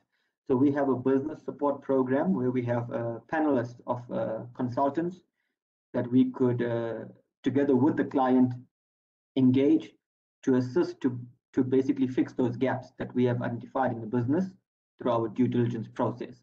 And then that business support cost we share with the client. We sometimes put in 50% as a grant, the client pays 50%, but the objective is to ensure that whatever gaps we have picked up in our due diligence, we actually plug those gaps as the business moves forward. Thank you, Ritesh. Okay. A development funding institution, like any other DFI in the world, we positioned in between government's key priority areas as well as the commercial financiers. So this slide in a nutshell basically says, in terms of government, it's very non-commercial focus. It's more development objectives driven, social developments, etc. And then on the commercial side, it's high commercial focus, it's known risk, it's financial objectives. So we try and plant ourselves in the middle of that. So we got to balance, one, the development objectives of the country, as well as ensuring that we able to make financially sound decisions. Now, the IDC does not get any money from Treasury in South Africa, so we raise our own money, and and I've got a later slide on this, our money is made through our own borrowings and capital investments, dividends, share growth, etc. So in as much as we want to achieve a development focus of job creation, transformation, broad-based inclusion, we also got to make sure that we're able to recover our money so that we can reinvest it into the country. We do not compete with other institutions, but what we like to do is we encourage cooperation and what we call crowding in other organizations. So on our larger transactions, we're very keen to syndicate that with other development organizations, with commercial banks, in order to see those transactions through. Thank you. Pratish, the next slide. Thank you. I just alluded to this. So we funded through our internal profits. So we have a loan book and we have an equity book. The loan book, we have our capital repayments that come back to us together with our interest. On the capital equity book side, we have capital growth and realization, that's increase in the share prices, as well as dividends. And together we use that interest repayments and capital growth and dividend repayments as our income to reinvest back into the economy to grow other businesses. So we rely on our borrowings, internal profitability, and capital growth so that we can maintain our investments and grow and support other businesses. Importantly, given that model, there is a need for companies funded by us to demonstrate financial sustainability as we rely on these repayments and dividends to repay funders in domestic and international markets as well, and as well as to reinvest into the South African economy. Thank you, Ratish. Next slide. Our process, very similar to most other banking financial services institutions. We have a pipeline of applications and what we call projects and leads. And then what we do is we do a screening, a basic screening, what we call a basic assessment and pre-feasibility. This is us going through the information, making sure it meets our mandate. What we term as some of the deal breakers are in place that off the bat, what we call a desktop study, that it looks good at that stage. If it looks good at that stage, and if we approve it, the basic assessment, we go into a full-blown due diligence. And the due diligence basically covers a wide range of areas. It's normally a four-man team. It covers your technical ability, your financial, your marketing, your management, your corporate governance. And under technical, it'll be your machinery and equipment, your labor force, all of that. So we do quite an intensive due diligence. And then based on the due diligence, we also structure the funding based on the client's need, and then take that report to our committee for approval. One of the reasons we have such an intensive due diligence process, or some of the reasons rather, is one, in the previous slide, as I mentioned, we're funding off our own balance sheet. So it's important that we are able to recover that money to reinvest in the country. But at the same time, we also want to ensure the businesses we finance, and being a development finance institution, that those businesses remain sustainable into the future, that the jobs we create are sustainable. And hence the due diligence is almost, in inverted commas, like a consultancy service to make sure that the business has dotted all its I's, crossed all its T's, and whatever risk we pick up as IDC, given our experience, it is mitigated. And then we have the post-approval process of legal agreements, meeting conditions, precedents, disbursement. And then obviously there's quite intense ongoing monitoring of the clients as they expand their businesses. Thank you, Ratish. Next slide. Okay, our main activities. So we're not just involved in financing businesses, but being a development finance institution owned by the South African government. We look at providing finance, project development. We get involved in research and policy input to the government. We want to develop enabling environments and strategic partnerships. We do fund management, some of the funds on behalf of government money, and others could be private as well. I spoke about our business support and capacity building. Clients range in various types of businesses. Business life cycle, I spoke about its projects, pre-feasibility, expansion, distress, amongst others. We have a wide range of sectors that we also cover: machinery and equipment, electronics, automotive, transport, chemicals, textiles, agro, tourism and services, media and audio, visual, mining and metals, energy and infrastructure, some of which I spoke about before, wide range of instruments as well as not just having a South African focus, but we can extend our mandate into the rest of Africa. Thank you, Ritesh. In terms of our recently developed economic recovery path, we want to, amongst others, it is premised on a transformative, inclusive, green, digital, and sustainable recovery. It wants to achieve secure and reliable energy within 2 years, create and support 800,000 work opportunities, unlock 1 trillion in infrastructure investment over the next 4 years, reduce data costs, reverse the decline of local manufacturing sector, and resuscitate vulnerable sectors such as tourism, which has been hard hit by the pandemic. In a way, this underpins our focus area for the next few years, which is industrialization, especially localization, manufacturing, energy security. We have a pipeline of projects, infrastructure, agriculture, regional continental development, as well as provincial and district development, focusing on SME sector and special industrial zones. We also want to support the hard-hit industries like tourism through, though we want those underpinned by sustainable economic inclusions as well. So I think that's my last slide, Ritesh. Just want to double check. Yes. So thank you to all present. I think in a nutshell, to summarize, the IDC, being one of the largest development finance institutions in the country, we try and balance multiple requirements or multiple needs from development, job creation, inclusion of broad-based communities and broad-based citizens in South Africa to share wealth. We also want to increase the industrial capacity base of the country, increase our manufacturing sector. And what we do is we try and target specific sectors, like currently your energy sector, your agro processing, your automotive, to see how best we can grow opportunities in these sectors in order to take advantage of our mineral resources, our labor force, etc. So thank you very much for your time, and thank you, Ritesh. I'll hand over back to you. Thank you, Mr. Manoj, for that presentation. We have with us Dr. P. Anbalagan, IAS, CEO, Maharashtra Industrial Development Corporation, MIDC, with his presentation. Sir, are you there?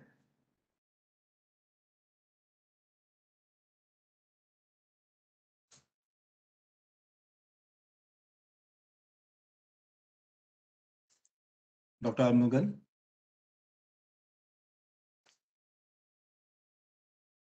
Good evening, sir. I know you are in between a lot of meetings today, and really thank you for sparing this time to be with us and share about your offerings from the state of Maharashtra.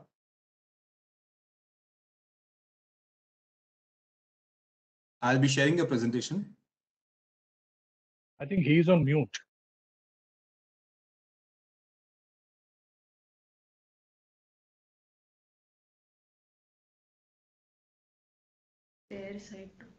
Yes, we can hear you now.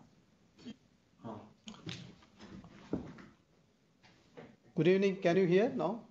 Yes, we can hear you, sir. Please proceed. I think we are at the last slide. I need the presentation to really start from the first one. Thank you. I'm sorry. Thank you. Good afternoon. Good evening to all the friends, and I think we have all the delegates from both South Africa and also from India. And I'll have a short presentation on where the state stands vis-a-vis Asia and the country. Next slide, please. This is a simple snapshot of socio-economic status of the state, the largest subnational economy of the country, which aims to reach $1 trillion economy by 2025, and has a largest share in FDI, cumulative FDI, and has all the plus, like you have a good quality workforce, the best of them engineering and technical colleges, and leader in exports, where like 1/5 of the export is from the state, and quality workforce and highest employable talent in India at almost close to 2/3. Next slide, please. This is where we, as a state and with like South Africa, we can see the state's average exports to the country almost close to $1 billion, and there is a lot of scope to improve. Though ours is close to 20% of the country's share, but with the scale in which we operate the state, almost it's like a Maharashtra, it's a nation itself. So I think the lot of scope in improving it. And major component like vehicles, transport, drugs and pharmaceuticals, engineering, where the state has a major like among all the states in the country. And FDA also quietly, I think it's gradually improving, and we hope to see more. Next slide, please. The state has a really, I would say, infrastructure-led growth. And major infrastructure projects of the country are in Maharashtra. We can see the Mumbai Trans-Harbour Link and the Navi Mumbai International Airport and Delhi Mumbai Industrial Corridor, where the one city is already operational, the another city is coming up close to Mumbai. And Maharashtra Prosperity Corridor, which almost close to 700 kilometers, which connects the eastern part of the state with Mumbai, is going to be it's going to make a change, really a phase change for the eastern part of the state, which has a much potential in textiles, processing and engineering. And you have a metro projects in all the metro cities, like starting from Nagpur, Mumbai and also Pune. And recently Nasik is also been approved with the metro project, and state is also having that bullet train project. So more than 30 such mega, ultra mega projects are under development. More than 40 billion USD worth of investment all being pipeline, and close to 40% of the population is being in the influential zone. And we can see the roads network, 300,000 kilometers, and also railways again at 10%. Anything of the state for a landmass it is 10%, and another in productivity and engineering, productivity and I would say economic impact, it's something between 15 to 25%. Export is like 20%. For a GDP contribution, it's like 14 to 16%. And you have a best of the like two major ports. We have it in like JNPT and also Mumbai port. Recently, Dighi. We have other ports also like Dighi and Jaigarh. Power highest installed capacity in the country, and we have a largest number of SEZs operational. And universities also can see 62 world-class universities, and MIDC, the Maharashtra Industrial Development Corporation, one of the largest premier IDC, has 289 industrial estates. Next slide, please. So we can see where the state ranks as far as like employable talent, like in good governance, in investment, like I proposed, I think in IPA ranking in Invest India's and innovation index and export preparedness index, whether in we are number one, number two. These numbers are very much relative, and we hope to replace although these two with another one. Thank you. Next slide, please. The state was being like from the very beginning has a very robust policy ecosystem, and it tries to capture all the value chain and all the segments. If you consider like if there are like 13 to 15 sectors where the state contributes almost either it occupies either a number one or number two, and very rarely to number three. So the umbrella policy which is being enforced from 2019 March will be operational up to 2024 March, which is based on like GST refunds. The package scheme of incentive like aims to provide, originally it was VAT refunds, now they are like state GST refunds. And the incentives can go up to 100% depending on the sector and area. So the entire fixed capital investment can be captured back, can be taken back in the form of a state GST refund. Over a period of 7 to 10 years, it also can go up to 20 years. So if you go to like a much less developed area, then you will get more incentive, and close to Mumbai, of course, you get reasonable incentive. And the state also has come up with a sector specific policy, like for aerospace and defense manufacturing, IT and HO, which is being revamped in 2021. We are also having an electronic and fab policy that is also been revamped in 2021. The state to have first fintech policy and EV policy, a dedicated food processing instead. We are also coming up with a data center park policy for data center parks and data center operators. The state also has an integrated industrial area and integrated logistic park policy, where like private players also been roped in to develop logistic hub, and close to more than 100 small and bigger logistic hubs are in pipeline.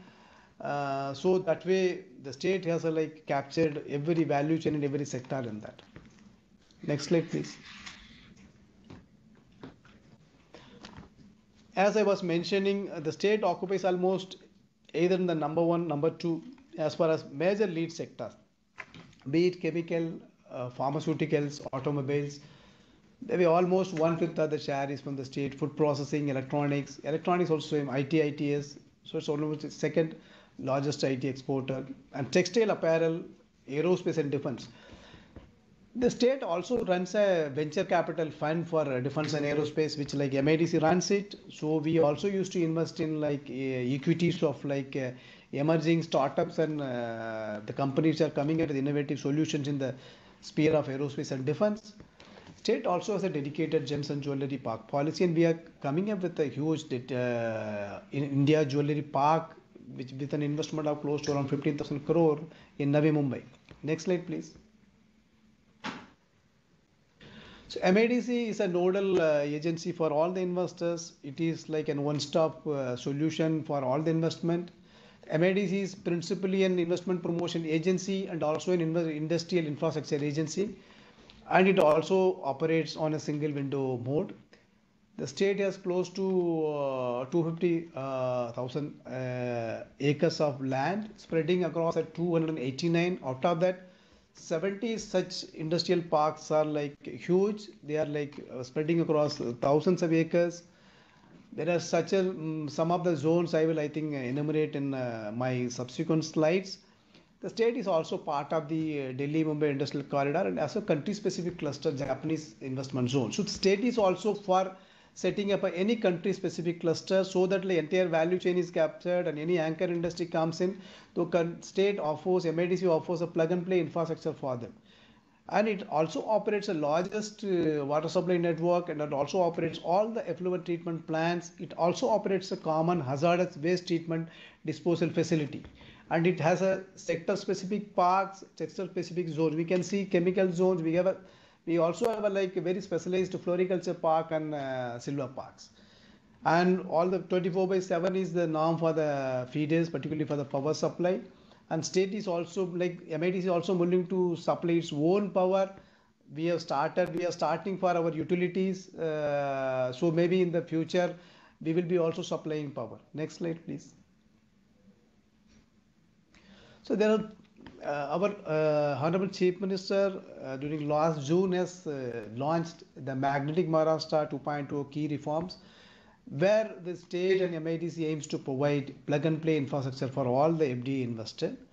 And an anchor industry comes, all the vendors also been given plug-and-play in the form of a workshed. Not only the trunk infra like a power, water, electricity and sewage treatment disposal lines, but also their workshed varying from 500 square meter to almost 2,500 meters. So more than 40,000 acres of land is been earmarked. So in the initial thing, the worksheds have been planned at around 250 acres in 6 regions. And Mahaparwana is a single permission which mandates, which is like LOA for 19 such cutting edge permissions within 48 hours, which allows the unit to commission the construction and also commission the production. And fourth, to bridge the gap for the skilled employment, the state is also operating a Mahajobs portal where more than almost 300,000 people have applied, registered, and more than close to around 40,000 jobs have been advertised. So the MIDC runs more like a private employment exchange, and all the recruiting cost is being borne by the state like MIDC. And we also have a country desk, and all the FDI investors have been given a relationship manager and relationship executive, so who will be totally following up the proposal till they're commissioning. Next slide, please. So this is what, like, though despite pandemic, see, we can see what exactly the state has done with for our domestic and overseas investors. We have signed MOUs at 3 editions in June and November and also December 2020.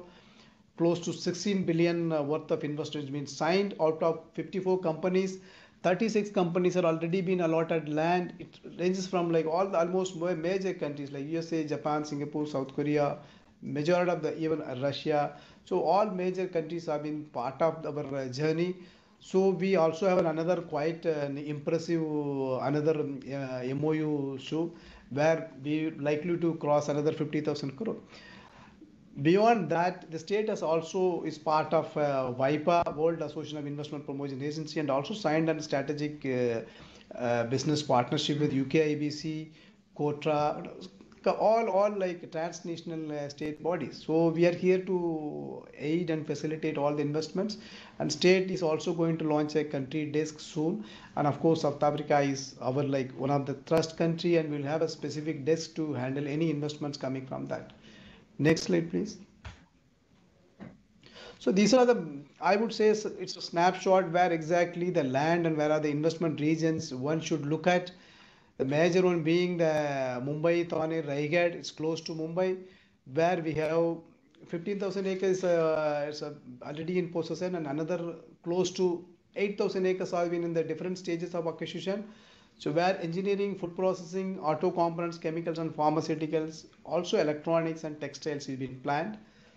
And Pune, we all know Pune, Chakan, Talegaon, Satara corridor, where we have 8,000 acres, where Talegaon is coming up with an electronic city, Ranjangaon is with an electronic manufacturing cluster, and we have Nasik, Malegaon, Amanagar, where we are also looking at food processing, medical equipment, ESDM engineering, and also genome like biologicals. Nagpur, Amravati is in another cluster where we have engineering, textiles and aerospace, and this Nagpur will be connected with Mumbai by a prosperity corridor, and MIDC and Maharashtra State Road Development Corp, they are planning 23 industrial nodes along Maharashtra prosperity corridor. And finally in Aurangabad cluster, where it's part of the AURIC, the Delhi Mumbai industrial clusters corridor is the first smart city spreading across 8,000 acres. It's also strong in auto components, ESDM, textile and also pharma. Next slide, please. Thank you. We are here to facilitate you, and MIDC being the nodal organization. So we connect directly with all our investors and handhold them. Thank you once again for the opportunity. Jai Hind, Jai Maharashtra.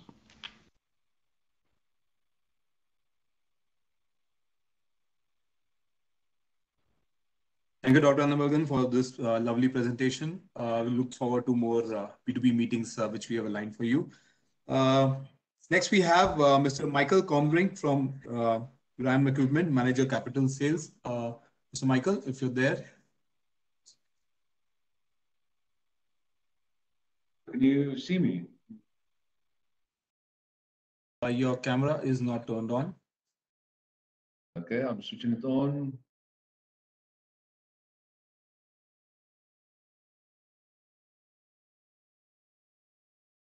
Oh, for some reason, it doesn't want to go on.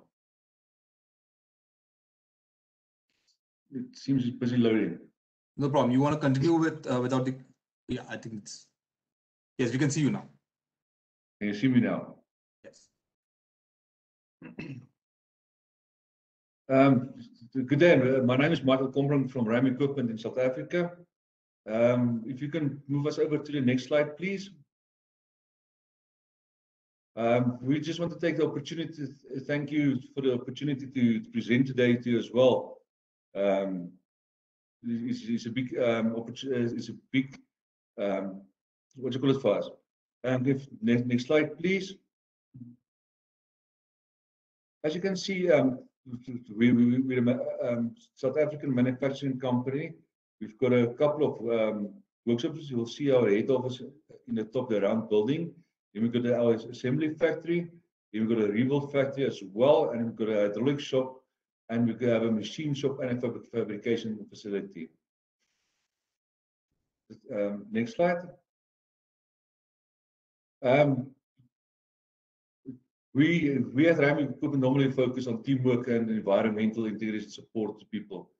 Our integrity is we demonstrate honest and fairness towards our stakeholders and to our suppliers and our employees. Our passion, we share a passion and enthusiasm for all our products and our people and our success. We strive to do best in everything that we do. Our vision is to become the world market leaders in underground equipment and machinery, and we comply to all the qualities and all that stuff at the best of times. Okay, next slide. Here's some of the products that we manufacture in South Africa. We manufacture everything locally from the ground level up to the complete unit. We do roof bolters, RHDs, utility vehicles, pedestals, dump trucks, and etc. We have a lot of different type of a big range of equipment that we're doing. We do hydrostatic conveyor belts and all that type of things. And next slide, please. We comply to South African mining charter as well. We to the mining charter level 3. We also a triple BEE company in South Africa. That's some of the requirements that we need in South Africa. And we are also ISO standard 9001 2015 accredited as well. Next slide, please. We at Ram Equipment, we not only just build standard machines, we build machines for the customer's requirements, and we do tailor-made machines. So if you tell me you want a machine with a green roof or a green light on it, doesn't matter, we build it like that. And normally the equipment is 100% tested, and we do it in a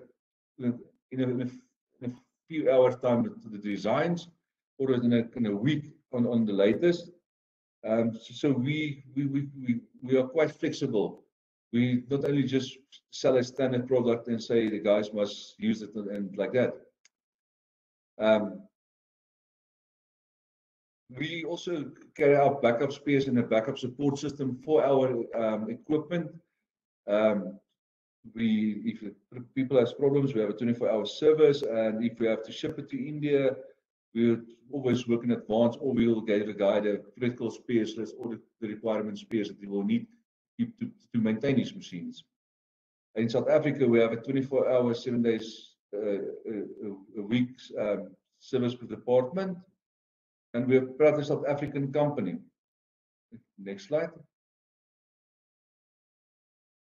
There was a video that was supposed to be a company profile video. I don't know. Was it a part of the presentation? Yes, it was in the presentation, yes. Would you like to share it? Because I don't seem to have it here. Okay, let me quickly just get it off. Just give me 2 seconds. Yes. Sorry.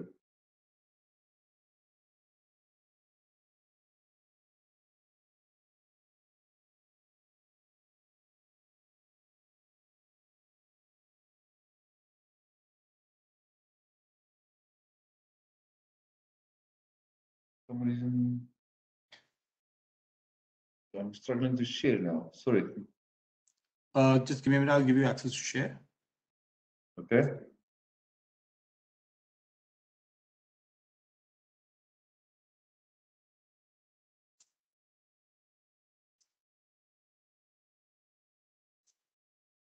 Mr. Combrink, your share. Okay, 100%. The share button would be accessed. Yeah, I've got now access.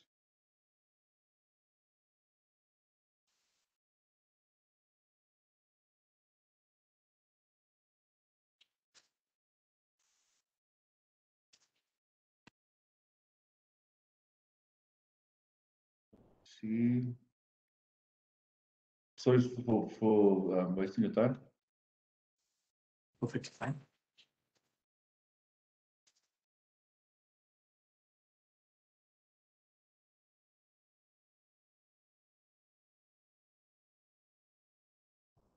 Can you see anything? No. Just give me 2 seconds, sorry.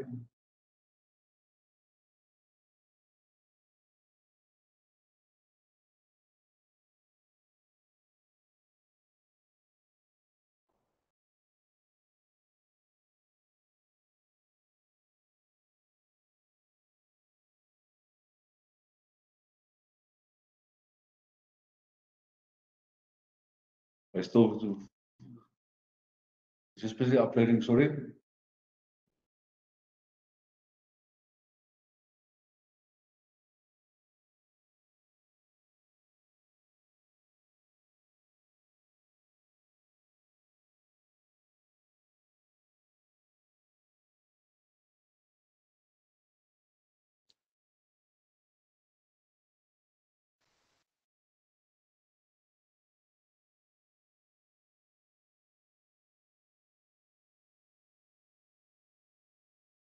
Can you see it now? Sorry.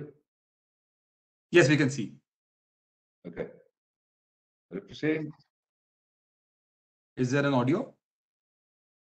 Are you 100%? Yeah, we can't hear the audio. Say again. We can't hear the audio if there is any. Let's just see. When you're sharing, just make sure you share the audio as well. Yeah.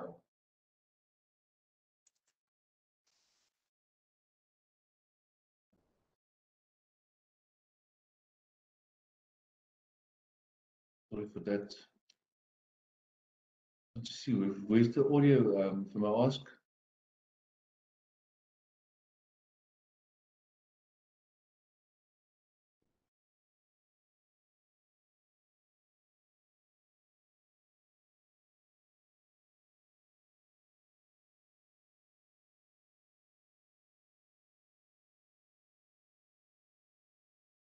For some reason, it doesn't want to share the audio. If it's not working, then maybe we can share the video link with the participants later. Yes, I'll also share it now on the link as well. Yeah, I think that will be good. Yeah. If you could just put the link in the chat so that everybody can view in their own respective machines. 100%. Yes. Thank you very much.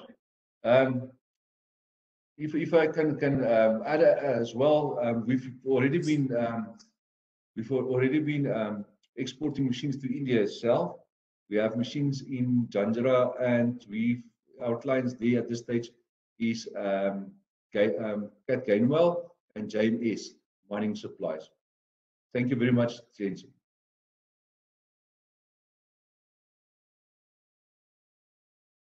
Thank you, Mr. Combrink, for that presentation. That was the last presentation for the day. While we come to the end of our program, I'd like to thank our chief guest, Captain Dibya Shankar Mishra, for his valuable time, and the guest of honors, His Excellency Mr. Jaideep Sarkar, His Excellency Mr. Sibusiso Ndebele, and Mr. Yunus Hoosen from CEO from Investor South Africa for being a part of this particular program. Thank you, Mr. Pradeep Sureka and Dr. Rajiv Singh for your initial time.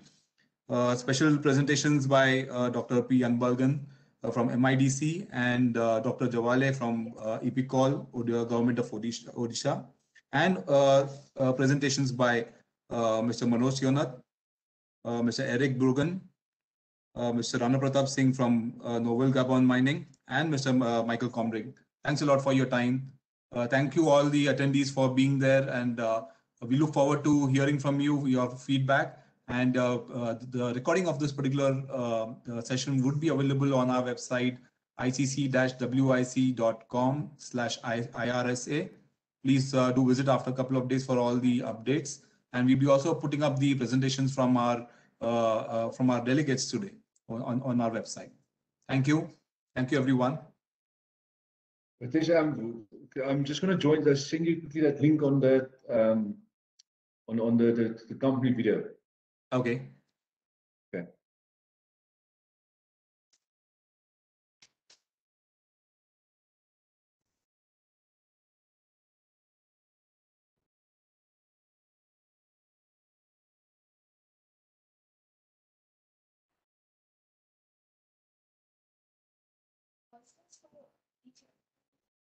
You putting it in the chat box? Yes, I'm busy with it. Somehow my computer is just slow today.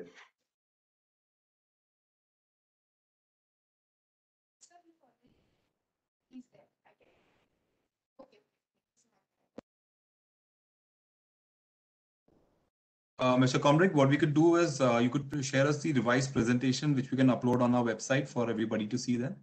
Would that be fine? Okay. 100%. I just want to say, was it uploading for you? No, I can't see the link. If you have shared it in the chat box, I can't see it. Just give me 2 seconds.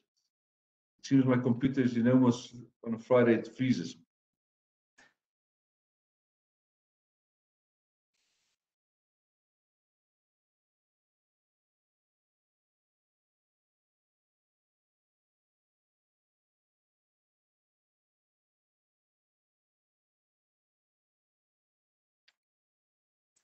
Just give me 2 seconds. Sorry. Sure. Yeah. Or you could just email us a link. We could probably put it up on our website. Yes, 100%. I'll do that for you. Yes. No problem. Yes, I think. Yeah. Yeah. Okay. Thanks. Thank you for your time. Sure. Thank you.